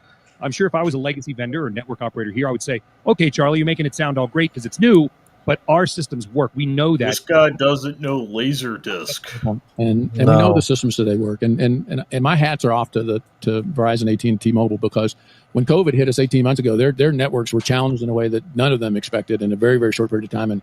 And they came through that. First of all, they busted their tails to make things work. But our networks held up surprisingly well. Having said that, the legacy of the way their networks are built just can't take us to where we need to go, and where we need to go is not just about consumers. Pause. It's about our. Would AT&T, Verizon, and T-Mobile's networks be under so much stress if his spectrum was on air? No, it would help. No. Seriously.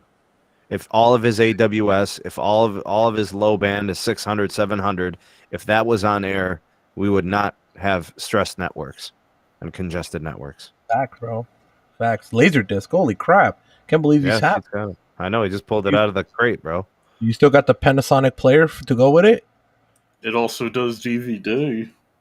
Yeah, I remember. It can also be used as a hat, Pete. Seriously. Dude, this has Dolby 5.1 surround sound for the wall. The DVD didn't have that. Oh, snap. Dude, I remember those, bro. Big ass records.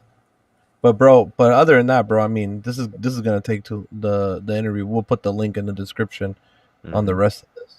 But yeah. So people can just watch the remainder of it. But other than that, bro, I mean, bro, think about it. If he gave AT&T some AWS and he gave T-Mobile some 600 megahertz, and both of their networks got boosted, then that simply means if his network spectrum was on air, we wouldn't have congestion during the pandemic. Damn straight. Just saying. I mean, it's true, bro. You're stating as facts. But go ahead. Tyrone back. Okay. Yeah, we've seen it. AT&T during the pandemic got a 20 megahertz slice of that AWS4, and towers went from like 40 megabits to 350 megabits overnight. No issues. Yeah, that's true. and that gives us a lot of positive momentum going into the spectrum sharing agreement between them and AT&T and Dish. Hey, when they put the 600 megahertz up for T-Mobile, that supported a video call. No, people were telling me that they were getting huge boosts. They were going from barely any call to HD video. They were going from 1 that's what megabit I'm going for. Yeah. But I mean, it is what it is. It happened what happened, you know. But now, with him building out his network, bro. I mean, for me, I kind of see what you're saying, Sneed. It feels like he's targeting enterprise. Yeah. The ideal thing would be for him to boost the congested and crap areas for the other 3 carriers, get people on so everybody has a good thing, and we all have to blame an American-born national for some of these problems. Dude, seriously, like Charlie Ergen can actually be a hero if he wanted to be. As long as he's being compensated for it, he's willing to be the hero. You know, he doesn't. Being the villain is not really what he wants to be. He doesn't want to be a heel. He appears that way because he's so crude. He's difficult because he needs to win big. You know, that's the way he thinks. You know, and if he could just maybe old Charlie, he's older now than he was before, right? Like when he first got the Spectrum. We're talking about, you know, his most recent Spectrum purchase was what? 2015 was AWS, and then he got a little bit of CBRS recently. Maybe this version of Charlie is a little bit more malleable. Maybe if it wasn't for Mike Sievert, he'd be a little bit nicer to T-Mobile, you know? But I think he could be viewed as a hero and still make his money, personally. Yeah. I mean, you give those you give those Boost customers some media tech, they'll love you. Media tech. Bro, you friends, give them, friends. You give them anything, they'll be happy. They're stuck with that CDMA phone. Yeah, I mean, T-Mobile could have been giving them media tech, and we wouldn't be dealing with this stuff. I mean, it's media tech, but it downloads images. Yeah. Wait, so Sebby, you mean to tell me if Charlie Ergen didn't come in and price Can we himself get Sebby on here? Price Dish competitively as a consumer network, and you know, get more spectrum on air. Some people would switch away from T-Mobile and Verizon and AT&T. That would help. You would literally light up 20, 30, 40, 50 megahertz of spectrum. We wouldn't be in the bro. Come on, you mean to tell me some Verizon customers wouldn't try Dish? There are some people who have Dish Network for TV that they would try wireless. And Charlie could throw in Sling as a bonus. You know what I'm saying? They're like, yo, I got you, Sling. Or DirecTV streaming, the worst box you spent $120 on. Maybe some Fire Mobile Prime. Why would you think that? Why would postpaid Dish be capped? That's clearly because it's not their network. Lois, send Sebby a link so we can argue with Sneed. Uh-oh. Everybody hates Charlie Ergen. Everybody hates Dish. We got to throw hands, bro. I'm here to defend Dish. All right. What color thong is Dish, bro? Well, I mean, they're supposed to be red, but okay, red and white. They're brown. Yeah, they're orange now. Yeah, I would say the Boost color Boost orange. Mobile, orange thongs, bro. But I look at it like this, man. People, I understand Charlie was a hoarder or whatever, but regardless, man, he's doing something. He's actually building the network fast, man. You got to give him props from starting from scratch, man. That's where a lot of people are not understanding is he didn't have tower site, you know, like a whole network handed to him where all he had to do was upgrade it. He literally had to buy everything from scratch and do it all. I said it before. I'll say it again. It took T-Mobile 3 mergers to get here. And people want to hold Dish to that same expectation. And that is wrong. You cannot compare a company that has never been in telecom to a company that has consumed 3 carriers and has gone through 3 mergers. Well, more because you got to count Swiftel and you have to count Chantel. So, and yeah. What do you mean not 3 mergers? They didn't have 3 mergers. Metro, AT&T, and now this one with Sprint. What? Each one they gained huge. They eliminated 2 carriers. They got a 5G stimulus. AT&T gave them Spectrum and $3 billion, a 7-year roaming agreement. Metro gave them 10 million customers in Spectrum. I don't understand. They were given everything. And John Leisure was the facilitator of everything. I mean, everything worked out. It was like the perfect storm. The failed merger was the biggest thing that ever happened to T-Mobile until this. Ledger was quite aggressive with certain things. Yeah. I just don't like it. How people don't keep the same energy for like they're not giving Dish a chance. I'm not protecting Charlie Ergen and Dish. It just doesn't make sense how out of one side of the mouth people are saying I want a 4th competitor, and out of the other side of the mouth people are saying I hope they fail. How does that make any sense? Because the ping thong has them taunted, bro. You can't. Hey, you I can't don't let your want- judgment. You can't let your judgment of Charlie Ergen, be clouded because you don't like him personally. Doesn't mean you want Dish to fail. You just wish that Charlie wasn't there. I don't want Boost, Republic Wireless, or Ting to go under. I just have no faith in their execution.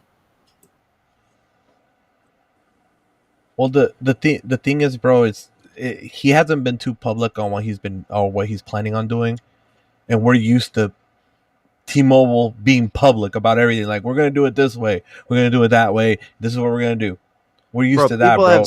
People have said that T-Mobile needs to pay, or excuse me, Dish has to pay T-Mobile to keep 3G CDMA running. What are they doing? They're paying them money for the access. They need to give them more?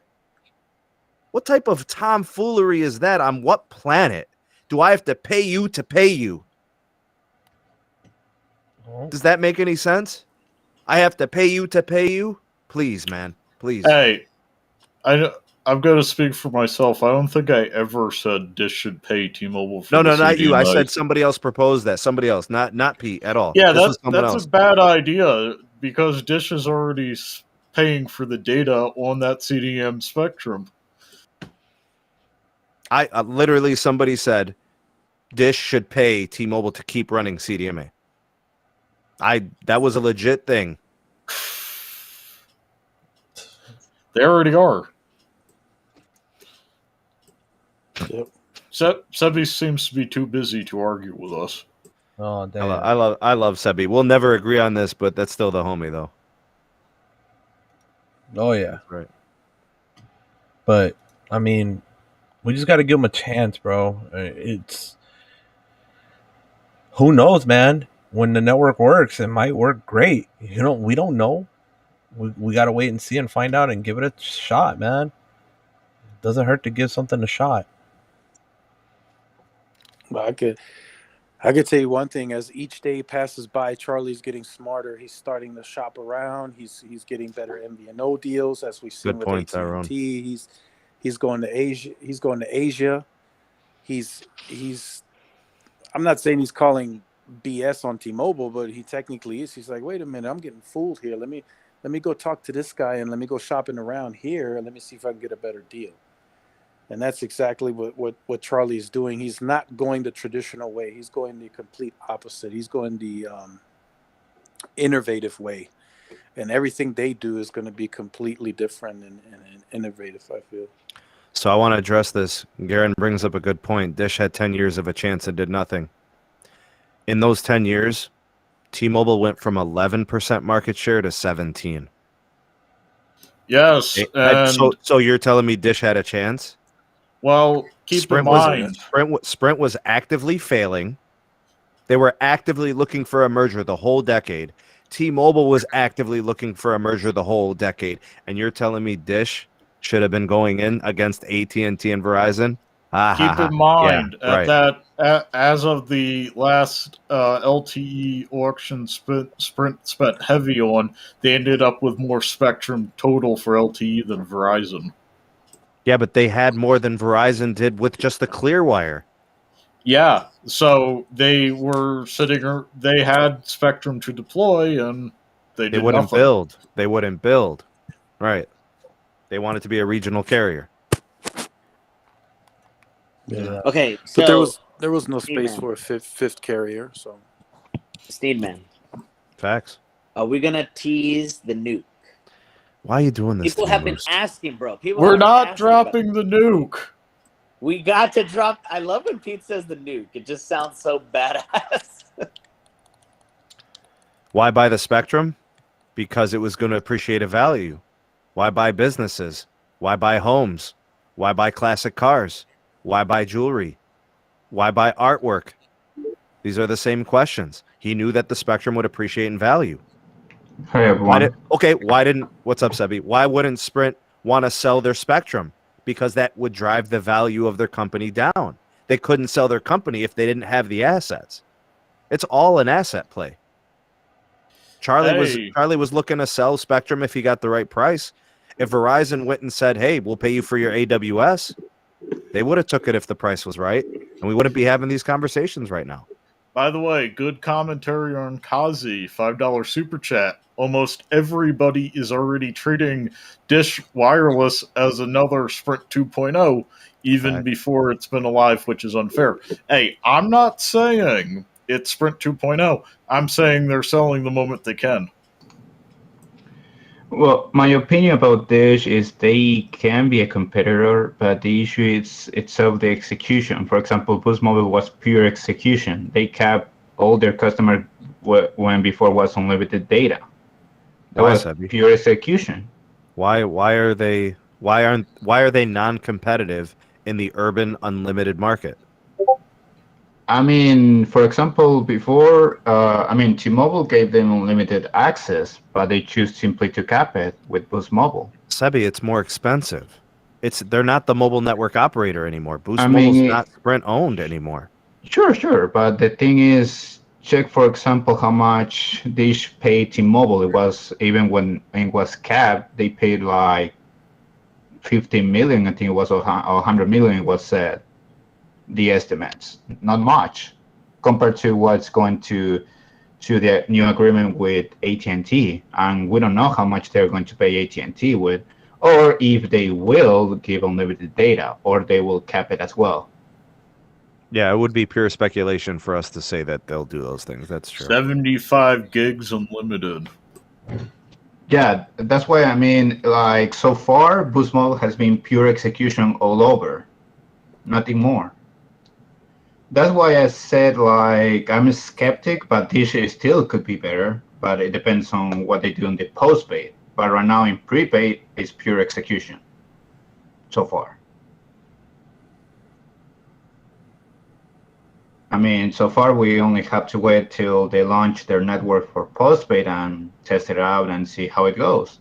That's it. Even the prices, their plans, what is their value, and that's it. Something for Boost will be happening in October. The AT&T access is happening in October. So it's possible at that time we might see or hear something about plan changes or pricing. Who knows? We'll see. If they get a better price, I doubt they're going to drop the pricing. But I do think they'll revert back to more traditional unlimited plans like Metro and Cricket. If they get a better price, it would be bad capitalism to drop the pricing unless they're trying to scoop up customers like Sprint did when they noticed the cannonball hole in their deck. Pete, the Boost subscriber number is down over 1 million subscribers since last August. It's 4 straight quarters of losses. I think averaging about 300,000 lost per quarter. Hopefully, for them, they found better service, better coverage, better price on a different prepaid network like Visible or, I don't know, Mint Mobile. Sure. Oh, of course. You can go anywhere now and get a better deal. Better network. Sure on that. Yeah. My damn The market right now is more competitive than it's ever been. I can tell you that. Yeah, just don't recommend people on O2. They still have speed caps. What's their offers? O2. I think last I checked, they had unlimited, but you were capped at about 25 megs a second. Maybe some people are lucky to have it. Hey, if you have decent AT&T coverage and nobody else, nothing to shake a stick at. Yeah. So. Anything else, gentlemen? We'll see. We'll see. Steve, what there's Charlie, multiple other things. What are you talking about? What about the I'm nuke? waiting for the nuke. Yeah, give us the nuke. I don't want to be a part of this, man. Go ahead. No. Sneed, you're the one. Oh my actually, God. You know what, Tyrone?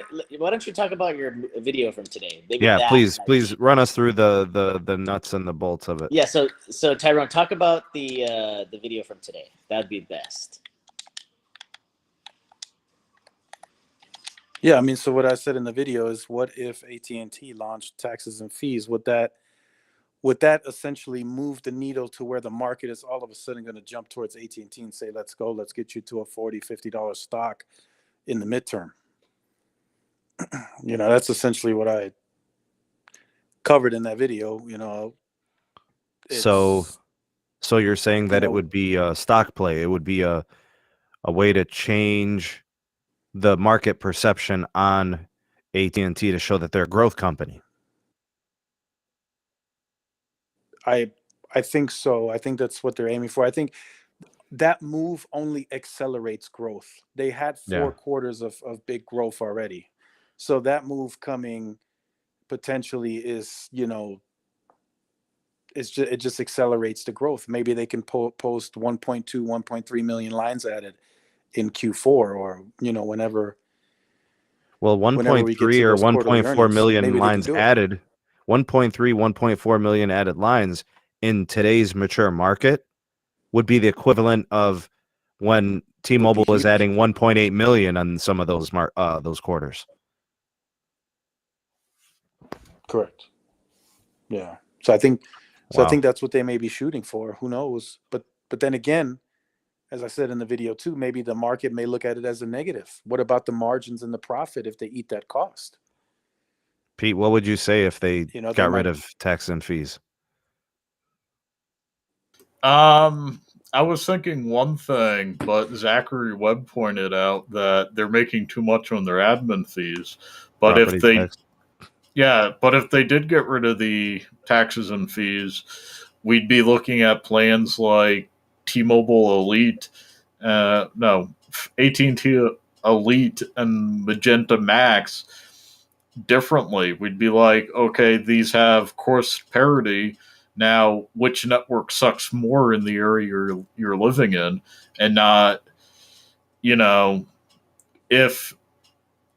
you're a little tight on your budget, but you can still afford a premium plan, you'd be looking at the T-Mobile Magenta Max, even if it's 10% worse than the AT&T Elite offering, simply because of the price point. But only if it's 10% worse. Quite frankly, I think if AT&T included taxes and fees, you'd start seeing Verizon and probably Dish considering that. Mm-hmm. And it would increase competition. We'd be able to say, hey, that Un-carrier move pulled off. And we'd have to hope another carrier comes up with another gimmick to say we're better than the other guys, because one gimmick it's leads all to win. 2 gimmicks, right, Pete? Yeah, it's all win when that happens. I mean, look at Netflix on us and HBO Max and everything the Verizon is doing. Media thing. Yeah. We're giving you a collection of $7 streaming services. Yeah. Your boy just got a free order of BBW, bro, or BWW. Sorry. Oh, it's Wing Day, dude. Yeah, Woo! got a free order, bro, because I placed an order for delivery and it got canceled. And they were like, well, I just called the store. I was like, why did it get canceled? Because it said it was going to be delivered. like it was on the way, but it got canceled. So the lady was like, "Don't worry about it." She was like, Well, "Just come Carlos said he through." got him a BBW. Yeah, I know. I'm up. I know. I Bro. w- Before the stream, I went to Georgia Boys Barbecue in Longmont. But free food, bro. The manager said, "Just come through. You don't gotta pay. I'll refund you your money." I was like, "Oh, cool." You know She what's might I want. know I messed up a little bit. What Damn if? it, son of a. You know, that what if video, right? It's very interesting. I mean, I don't anticipate that happening, but it's a very interesting idea, right? It's a very interesting idea. Oh my god, free BBW. This Could is be a crazy. mic drop moment. BBWs is the mic drop moment. Oh my god, this is terrible. Y'all are terrible. Got some heavy hitters in Vegas, huh? Hell no, bro. I'm not down with that, bro. No way, bro. Carlos likes him lean, mean, and obscene, bro. No, I mean, if it's a bit, but okay, but not no damn 220 and shit and that. No, Dude, I'd love a magenta bib for wing night. A magenta bib. Oh man, with the 5 ginger beer and all that. Give me that 5 gin. Hey, we got room for Tim? Yeah, buddy. yeah. Where is Tim? I thought he was supposed to come on tonight. I guess we can add as many people as we want in here, huh, Los? 10. Looks Yeah, like it. toss it to Tim. They ain't getting Have to love from send- me, David. They do, but they gotta pay. They gotta pay me, Have bro. 'Cause that love, I'm gonna hit them with that love potion, baby. But they gotta pay. I'm about to send Mike Seawood a message, tell him he needs to make thongs that are XXXL. Oh man. Oh man. All right, Dennis. Hold on. I got you, Dennis. Send this over to Dennis. There we go. Dentist. The dental assistant. BBWs need love too, huh? Yep. They can get the loving wherever else, bro. They ain't getting it from me unless they pay. And I mean, they got to pay at least a couple of stacks, bro.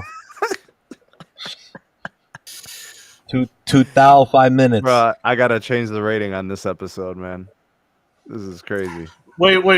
We're by BBW. Of course, we're talking about Big Burger King Whoppers. Chicken Whoppers. Yep. I thought we were dropping nukes. What happened? Oh yeah, what happened to the nuke, bro? Wait for Dennis to hop on. He wants for the Nook. What's up with Tim? Is he coming on too, or what the hell, man? Hey, we're still celebrating the 15K. Tyrone hit 15K recently. I hit 15K. I mean, we've been hitting milestones. Congratulations, Tyrone, by the way. Hashtag Well done. 15K. Same to you. Thanks, bro. Same to you, Sneed. So Thank on that 15K celebration, we're gonna drop the biggest nuke ever, huh? Let's drop it, bro. Hold on. Drop it. No, Sebby, no, Sebby. Wait for Dennis. He wants the Nook. Oh my god. Hold on, bro. Guys, this is a lot We of got peer a- pressure, Doug. We got a mic, right? Yeah. Mic drop. They're gonna try. You're not supposed to catch it, dog. Well, I'm not gonna throw a $300 mic. Oh, is that the Sennheiser? Yes, I'm not gonna let that drop. Hey, you're not using it, bro. Is that thing for sale? Bro.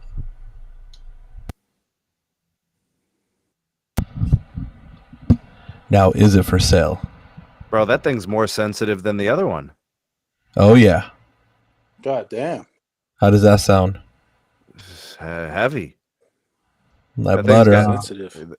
Yeah, that thing picks up everything. DM me the link. If you fart in there, that mic will pick it up. What about here? What is it picking up the wind? I don't see Dennis in here, bro. How do we get I Dennis? sent him the link. Dennis, if you want to check your Twitter DM, same with you, Tim. Goes down in the DM. Dennis, I sent it to you on the Discord and hashtag 15K. Mm-hmm. So yeah, Pete, I ended up picking this up, bro. 16 thread, 32, or what is How it? many $900 was it? Actually, it was 350s, 350 from the plug. Los, how come I don't see him on the restream end? You found one. Let's see here. Nice. I don't see him there. You see him backstage? No, I don't see him backstage. You gave him the right link, dude? Yeah, give him the Have we reached the limit? I sent him the same link I sent Sebby. No, the link here. I'm sending it to Tim again. I'm sending it to Dennis again. Twitter DM, guys. There you go. No, our limit is 10 easy, bro. 10 easies. 10 easy. 10 easy for sheezy. Okay, so Tim will be there in a minute. Mic levels need balanced and sensitivity lowered.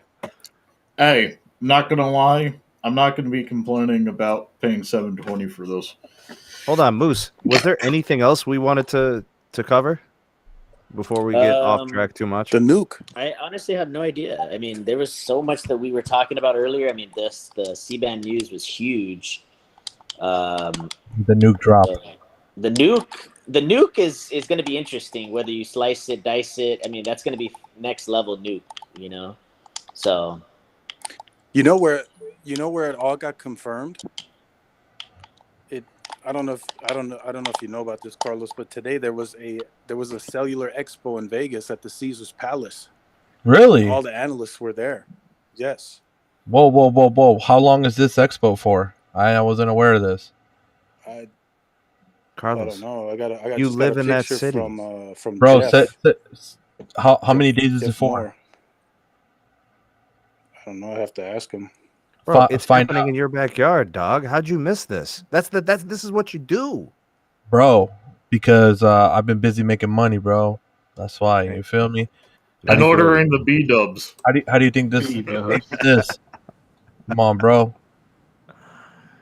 Oh man, I got to pay for that new M8 I'm trying to pick up. Dang. We need the powerhouse CPUs. I mean, too. you won the lottery, so why? I wish, bro. I wish. Bro, these guys really want that nuke, man. I ain't doing it. Let's see here. Should we give Dennis and Timmy Boy another minute? Oh, there we go. I heard the beep. I knew it. I think we have Dental. Dental is in the house. Yeah, I don't know what was going on. I had to use my Comcast backup connection. Uh-oh. Oh, Yo, God, Josh, he's going to drop out. Josh says drop the BBW, and then David says hashtag save the BBW. Whoa. That is a damn shame. Let me tell you guys. Put a cape on Dennis, you're on Comcast. Cape. Don't disconnect. No, dude, the Fios connection was the one that wasn't connecting. For whatever reason, the Fios connection wouldn't connect. So I had to switch it over to real quick to the Comcast connection. Oh, Wow, that's all. But we're here now. What's up, Dennis? How you doing, brother? Dude, I'm doing great, man. Me and you've been talking a lot on the back rooms and Twitter, which I think is cool that you're utilizing. But I want to hear this nuke. I want to have this live reaction on camera of this nuke. So let's hear bro, it. I ain't doing it. This is on you, bro. No. What are you talking about, Dennis? There's no nuke announcement. We are speculating what could potentially be. Speculatives. No. Hold on. Cut the music, bro. Quit with the BS, bro. We need the nuke now. No, what the? The people are demanding the nuke. The only one you got Dennis here. I mean, we the can. only Look at that face. How can you technically drop No, the listen. fucking The nuke? only confirmation that we got about the nuke. Nuke. We Bro, look got at Dennis' confirmation from the face. nuke. Look at that face, bro. How can you deny it to him? No. I'm going away. Bro, Tyrone, I got the here? AT&T phone right here. I'm ready for the nuke. Let's hear it. I mean, we can say it. I mean, we don't have any documents that we're going to share. We can say it, and then people will just say it's unofficial anyway. Real quick, I'm closing the poll. Tyrone is the only one that has confirmation on anything. Uh-oh. Yeah, I got 2 confirmations. So Two let's say confirmations. unofficially. Hypothetically, what would a nuke look like? Hypothetically, Yes. Yeah. So starting next month, towards the end of September, roughly around the iPhone launch, the media and analysts are going to receive a briefing. It'll be around the 20th of September. The briefing is going to come from AT&T. They're gonna include taxes and fees on unlimited plans, and their 55 and older plan is going nationwide. Whoa. Unofficial. Yeah, this is unofficial. Unofficial. That would be a huge mic drop. Change. Hey, maybe we get a response of Magenta Max going down to 70. Pete, bruh. Yep. Pete, what does Verizon do? Tell me, please. Market to rich old people, and Dude, it ain't gonna We're already work. doing that. They're going to get you PlayStation Network for free, PlayStation Plus, Xbox, Xbox Live, Xbox Live, Game Pass. but you have to find your own PS5. All right, so yeah. T-Mobile, hold on. T-Mobile has taxes and fees included on all plans that are Magenta related. Hold up. People are saying it's a nuke.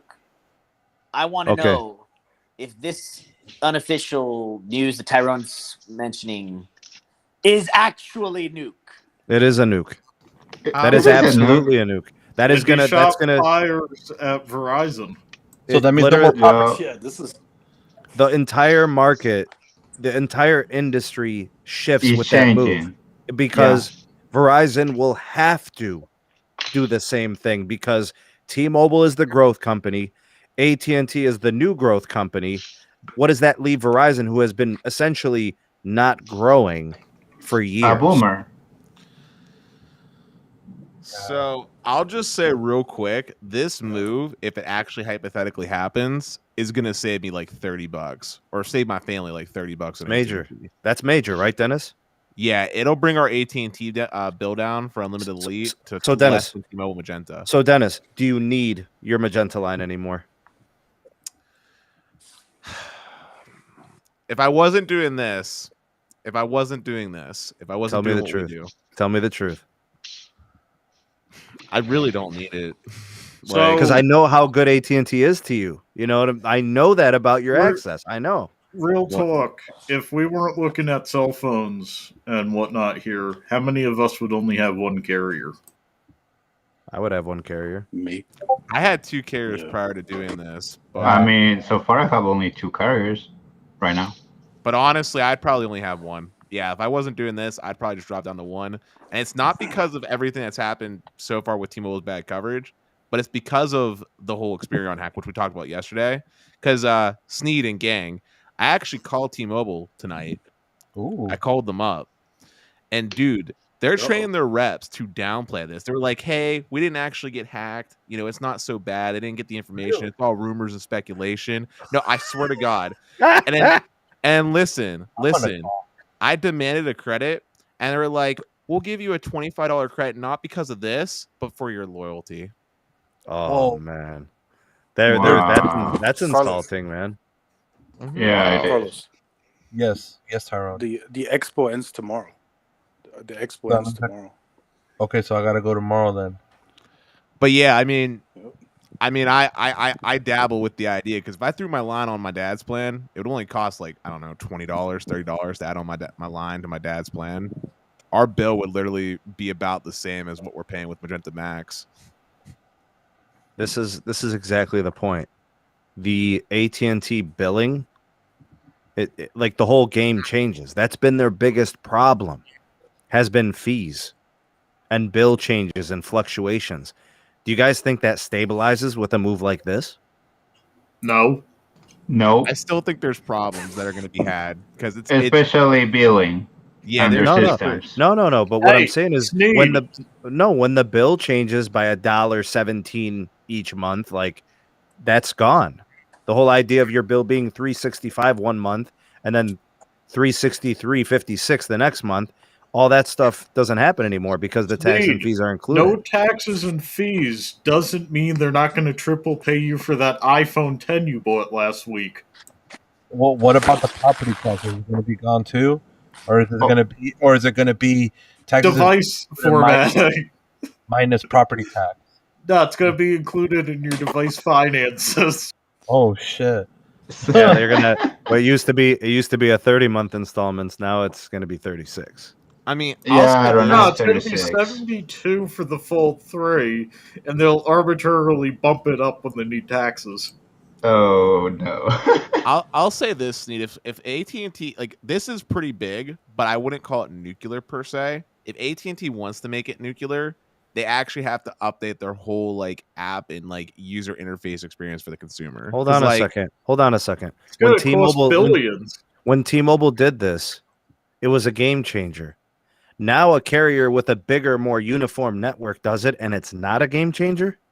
It's a game changer for AT&T, but it's not new. Like, you get what I'm saying? Like, T-Mobile had that first market advantage. AT&T, Apple literally grabs features from other companies 3 years after the first company innovated it, and people call it nuclear.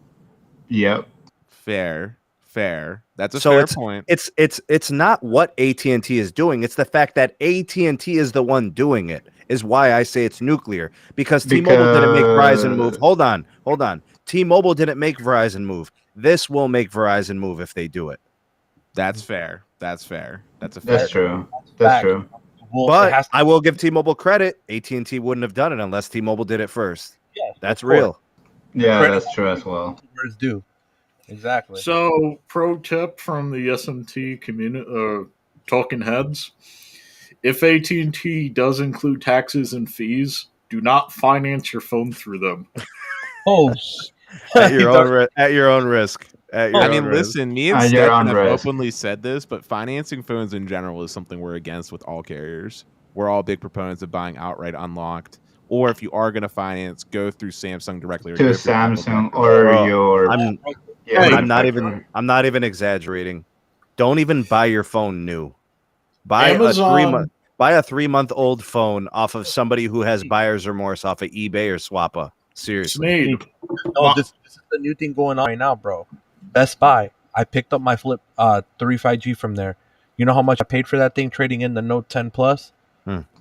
$300 with tax. Unlocked too. Oh yeah, because it's $850 off with the Note 20 Ultra. Because no 10 Plus. I traded in, bro. No 10 Plus. Whoa. Because what they're doing is if you let them activate the SIM onto your account, they give you $220 instant credit on top.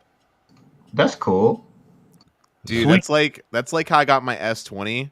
I literally got this thing for like maybe $300 as well, but indirectly I didn't even actually pay the whole $300 because I had cash back credit with Discover because Samsung was running a deal where if you trade in a phone, they gave you stuff for it, and then I had the cash back perks from their Samsung Pay for using their app for the points. Oh, nice. So it all stacked. Cool.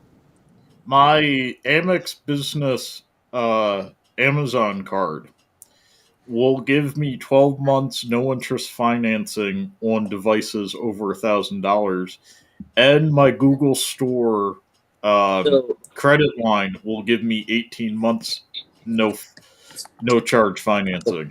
Quick question. 0%. So quick question on this one. So we got confirmation from Tyrone on his sources on this one. I think after hearing the sources from Tyrone, dude.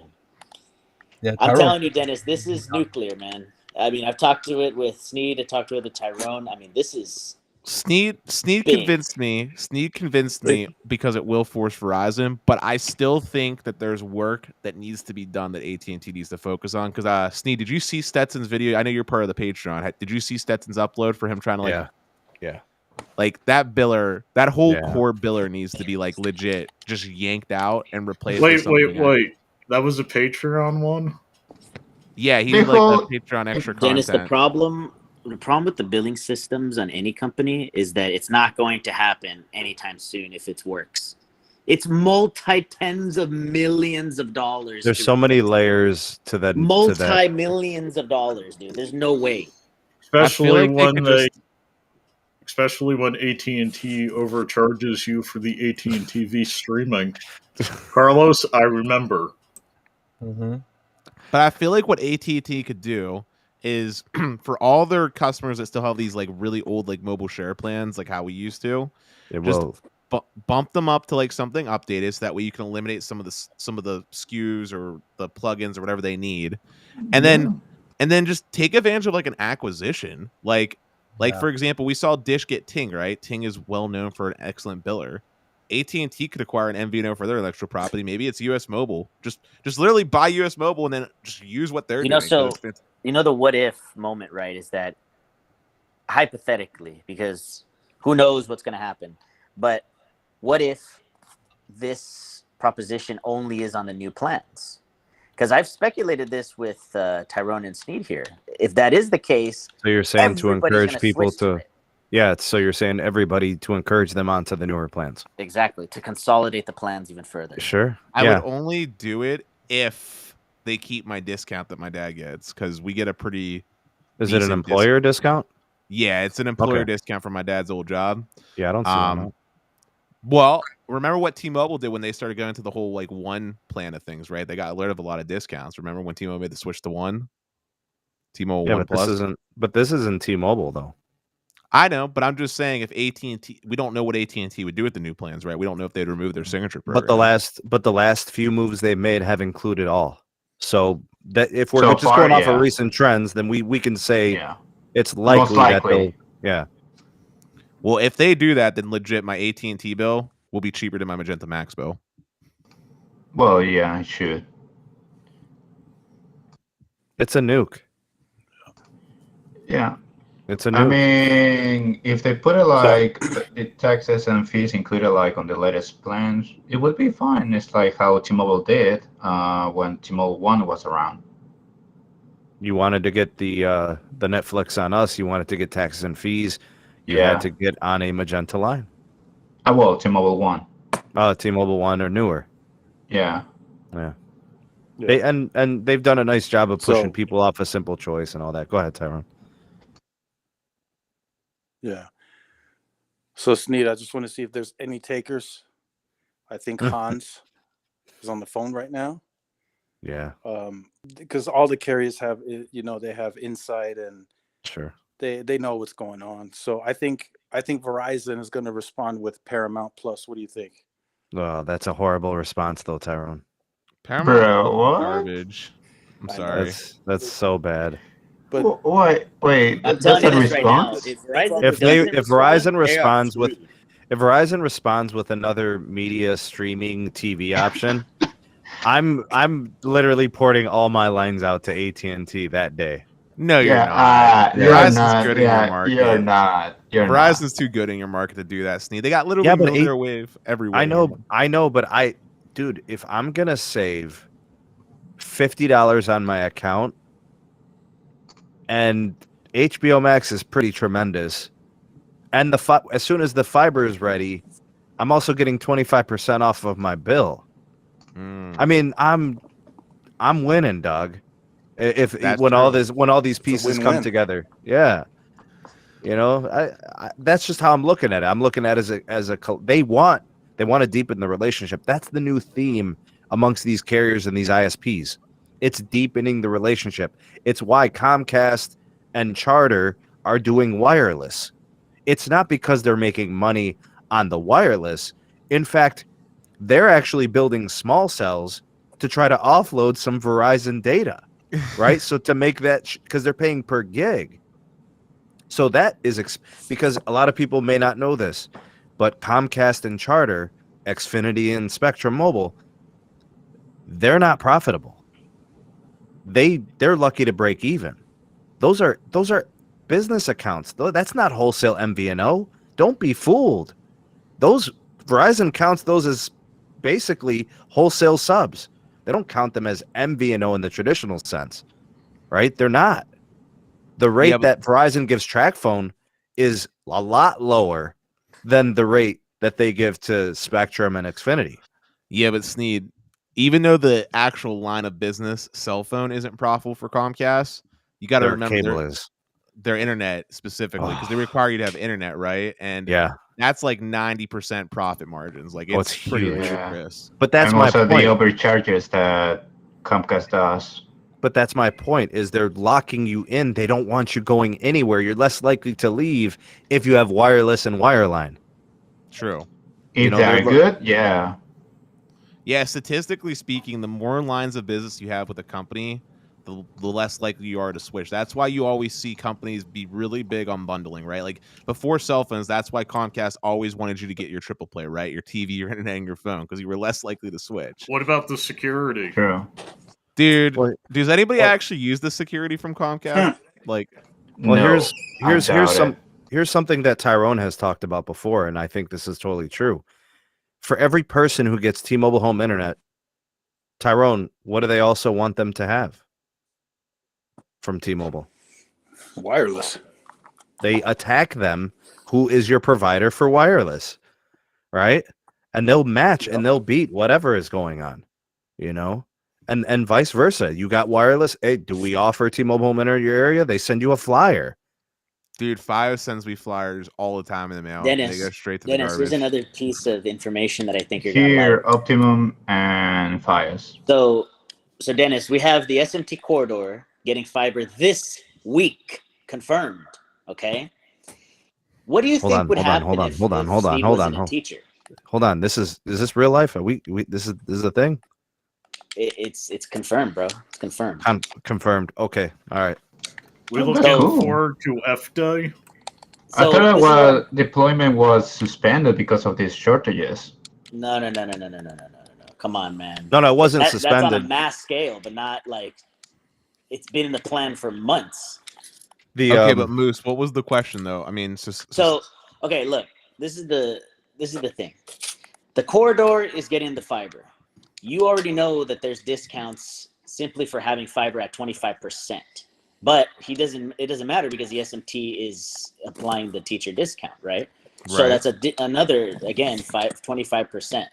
Yeah. So at the end of the day, right, the wireline relationship is critical because Spectrum is not giving me a discount. I would never take their MVNO, even though I have an option to it, because my wireline provider is fiber here in Dallas. I mean, I'll just say this. For as long as I have the money where it doesn't hurt me, I will always have two providers. Because as we just saw from this circumstance, there was times where things get a little wonky. So having that backup connection is really good, especially if I'm working from home. You could use your Los Mobile line, dog. I could actually do. I don't even think I still have the Los Mobile line. I'm pretty sure because I told Carlos I didn't want to pay.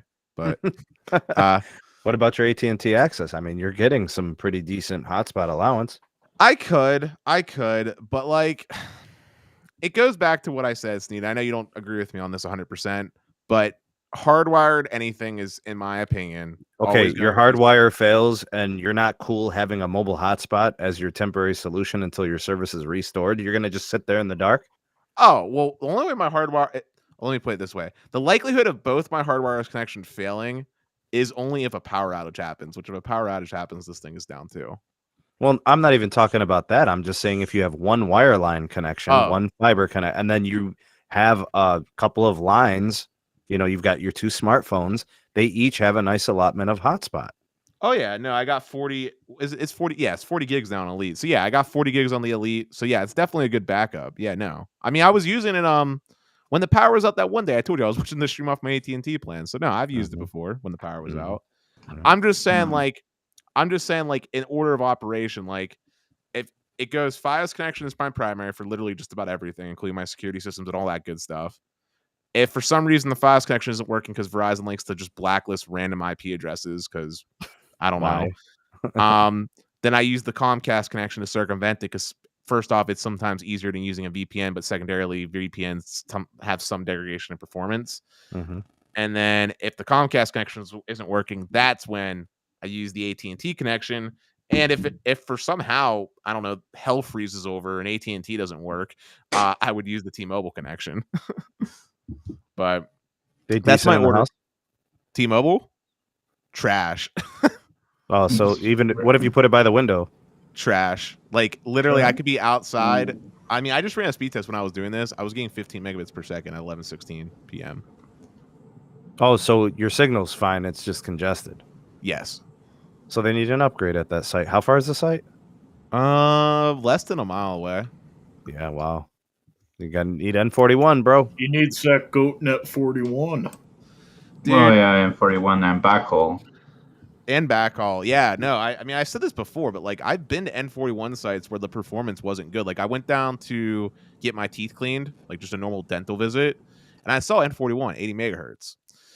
And when I ran a speed test, I got like 150 megabits per second, but the ping was like terrible. Let me see if I can actually see that real quick. GoatNet N41 is 180 by 180 MIMO on a 10 gig backhaul. You wouldn't be getting 100 megabits per second, Pete, if that was the case. No, you'd be getting almost a tera.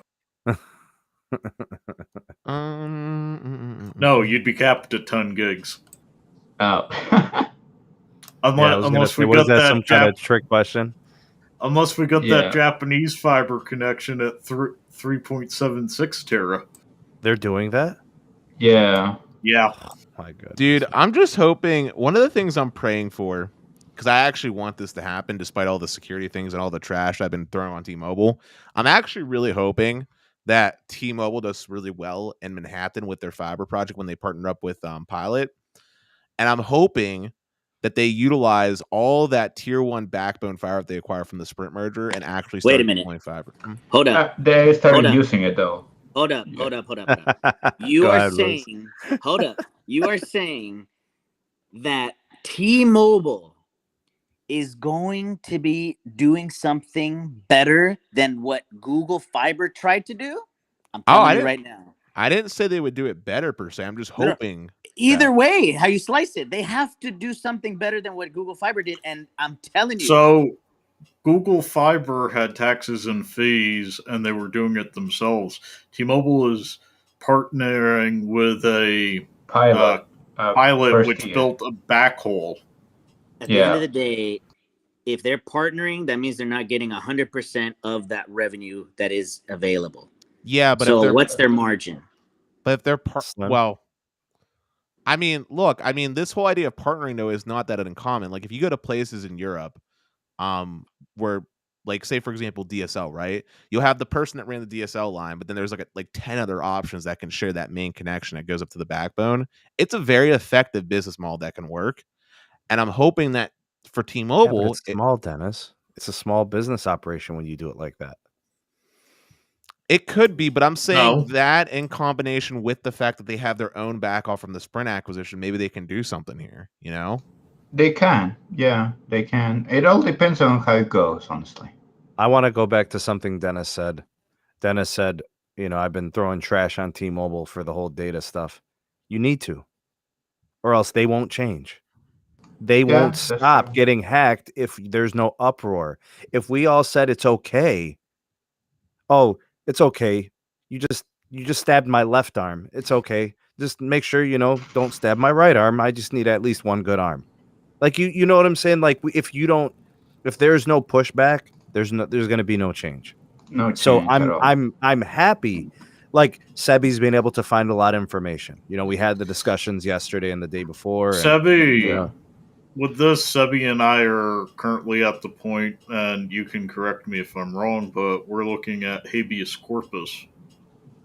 Show me the body? Yeah. Yeah. Like, the stuff the boy produced, I'm like, what the hell did he do, and how the hell did that work? There's some inconsistencies in the claims of the hacker. Right? A lot. Honestly, I currently DM the hacker, honestly. I'm trying to see if, for example, has my information, though I have a feeling he doesn't. But honestly, I'm trying to see if he exactly has, because if he doesn't, it means it's fake. Like the data breach would have been like really an older data breach, which I wasn't affected by it. Well, I'll say this: if there's a silver lining in this, and it turns out this was fake, I will say it made me go the extra mile and deal with the credit bureaus, who are an absolute pain in the ass to work with. They're worse than AT&T. The data breach is actually not fake. It's the misinformation being pushed by the hacker. Million. Yeah, correct. So like the hackers come out and said, okay, there's 100 million compromised. There's a 30 million subset. I want 6 Bitcoin for the subset. I've got social security numbers. I've got IDs. I've got this. So he's going through all of this stuff. And what Sebby has found is that this, first of all, was not a direct T-Mobile hack, right? It was a hack that included multiple agencies and businesses. And it sounds like maybe this is an old data breach set of data that they obtained, so it's an old hack. So anybody who was affected then could be affected now. But if you weren't affected then, you're not affected now. It's not new. Exactly. And also the hacker claims that Sprint customers aren't affected by it. That doesn't make sense with the 100 how could million. you be so selective? Yeah, exactly. Yeah, by the way, selective. Sebby, I looked at the management software shown in that screenshot you sent me. Yeah. You need root privileges to increase the number of failed lockout attempts. So it's fake as well. Yeah, I don't know. What I want to know is, has anybody heard about them posting consumer names and the information? They posted some information like on that Raiders forums where they were selling the information. They posted like a little bit, but that's the thing. We don't know. Obviously, that can be confirmed because like when Beatz made the news about it, they actually confirmed having like when they got like a little bit of T-Mobile data, there was T-Mobile data. But the thing is, we don't know if it is like from an older breach or this is a new breach. Because, for example, there were other data breaches that were fake and was exposed as fake, especially by a lot of cybersecurity social that were like on Twitter, because they were reusing old data breaches and making and selling as new, even though they were old, to make profit, of course, but also to have headlines. But Sebby, you have to call a spade. There was a security breach. Yeah, there was a vulnerability. Unauthorized access. Yeah, unauthorized access. Yeah, but the thing is, we don't know if they got consumer information or simply they entered part of the system, but they couldn't do anything. So we're not out of the woods yet.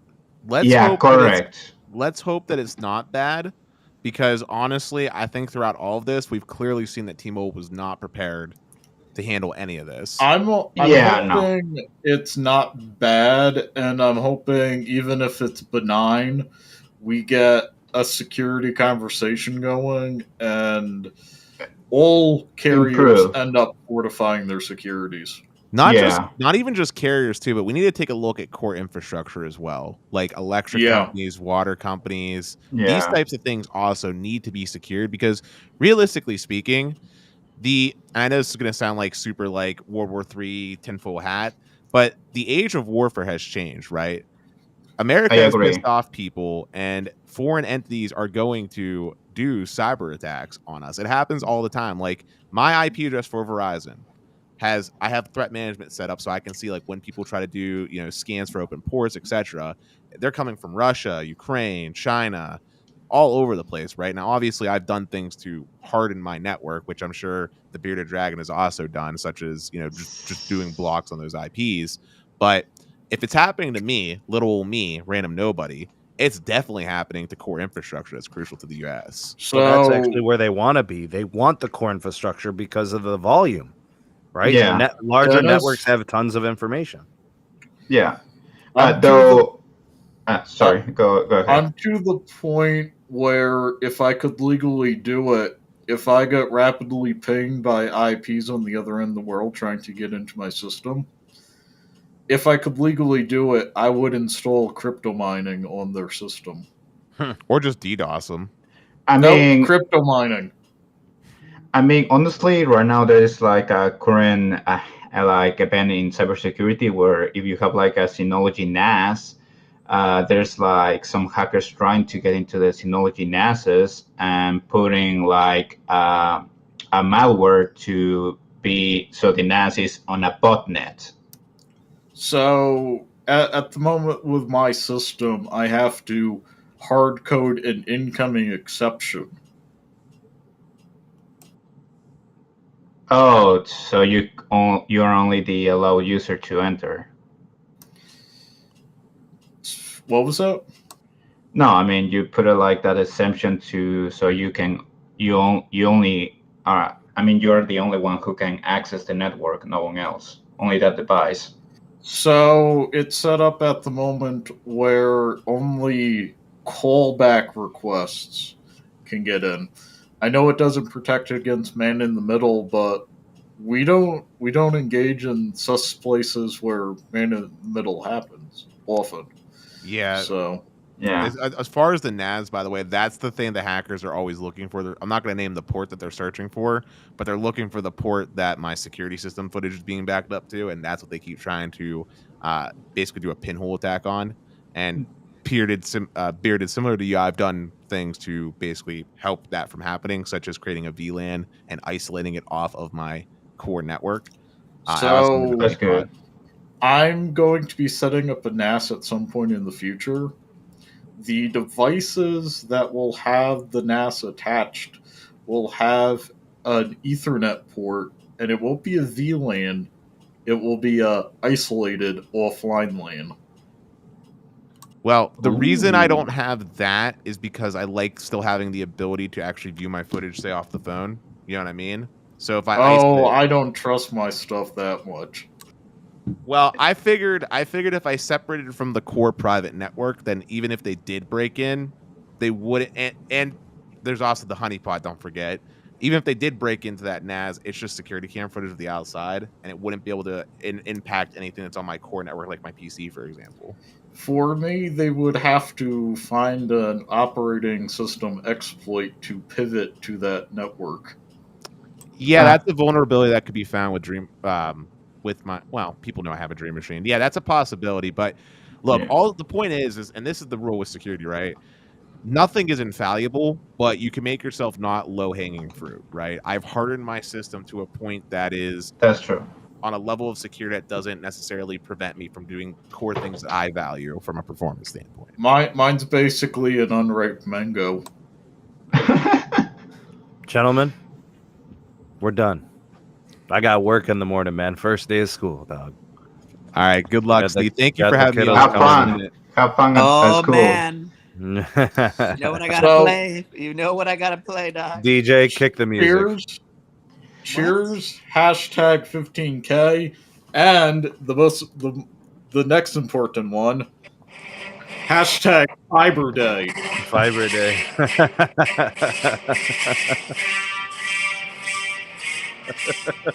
The nuke. I'm telling you, the nuke. God damn. All right, let's do it, man. Big shout out to. Go ahead, Pete. Real quick before we get off, I'd like to thank T Yellow Dragon for the super chat. Thanks, Kazi for the super chat. Thanks, Kazi. David H, who went to bed for the super chat. Appreciate you, Dave. Stephen Smith and Lavendi. Thank you for the super chats. Thank and you. Sneak, can I do a shameless plug real quick? Please do. All right, so guys, if you're still itching for extra content, Stetson and I did our first recording on OBS, and it turned out pretty good. We did a 15-minute part 1 upload today on Stetson Doggett's channel. Highly encourage watching it because you'll see us talk about the T-Mobile hack a little bit more. So if you have a little bit of extra time, go ahead and watch that video on Stetson Doggett's YouTube channel. Shout out. Smash that like button for us. Shout out to Kazi. He's in the stream and dropped a $5 bomb. Hashtag Fiber Day. Hashtag Cheers 5K. Appreciate you, you, Sebby. Sebs. Thank you. All right. So happy to be here. Yeah, you're the best, man. Thank you. Thanks for all that you do. Thanks to everybody who contributed, to the growth of the channel up to 15K. You know, if I'm you kind ever, of disappointed that Tim disappeared. I know he like popped in for a second and then left. Thank you if you ever shared my videos, gave a rating, a like, a dislike, whatever.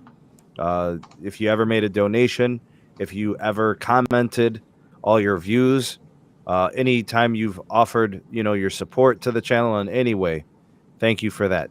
Dennis, I appreciate you. Sebby, Pete, Big Moose, you're a big part of what the channel does with the community and everything, so thank you. Big shout out to Tyrone from Tech Life. Thank you for coming on. Carlos S. Tech for being on. Pete, go ahead. Sneed, real talk. Am I going to see 15.1 tomorrow? Maybe. Maybe. I mean, if I add, I don't know, probably about 80 subs tomorrow, maybe. Remember, if you're lurking and you're not subbed, these live streams are subscriber only mode. You need to be subbed for 5 days to chat. That is fact. So if you want to chat with me or any of us here, maybe not Sneed all the time since he's the man holding it down, doing all this. Sub. So we can interact with you in the chat. Yep, follow us all on Twitter, Discord. We got a lowest mobile discount on the Patreon, all types of exclusive videos, early access to content. Check out Stetson and Dennis's podcast as well in the Patreon page. So, Sneed, how are we doing the giveaway? There's a giveaway? Yeah, something random from Apple Watts. Apple Watts got something to give. We could set it up, bro. Yep, we got to figure out a giveaway. We just don't give away syphilis. That's all we ask. Do not give away syphilis. It might be one of those MagSafe chargers. We don't know. We're gonna find somebody here who's eligible, and I'm sure Sneed has some type of analytics for that. And we'll tell Apple Watts he's sending you something of his choice. Well, Sneed, I also just gotta say, man, I like that you made the switch to Resham. I'm assuming this is your new move going forward. It looks clean. This is Los's at the moment. Oh, my bad. And also, I just want to say, man, you've been going hard. I mean, you did about 3 hours today, another 3 hours yesterday. My man, I know the community appreciates the dedication. I mean, you've just been going on all cylinders. Enjoy your day at work tomorrow, but also get yourself some R&R. Get yourself a cool one. Maybe have a steak dinner with the wife. Do something nice for yourself, man. You earned it. Sounds terrific. Get yourself a cool mango juice. He's going to be really happy once that fiber gets installed. I'm telling you right now. She's getting some when that happens, man, I'm betting you're going to have a little tear come out of your eye. You're going to be like, now I know what Dennis was talking about. DJ, kick the music. No. He's going to know what I'm talking about on #Fiber Day. Yeah, that's right. Oh, damn. I'm telling you, that day, no more he's gonna live stream downtime. it, dog. He's going to live stream it. I will, absolutely. Thank you, guys. Appreciate all of you. Thank you. Let's go ahead and sign off. Big salute to everybody in the chat. Big salute to everybody on the panel. Appreciate you guys. Take it easy. Peace.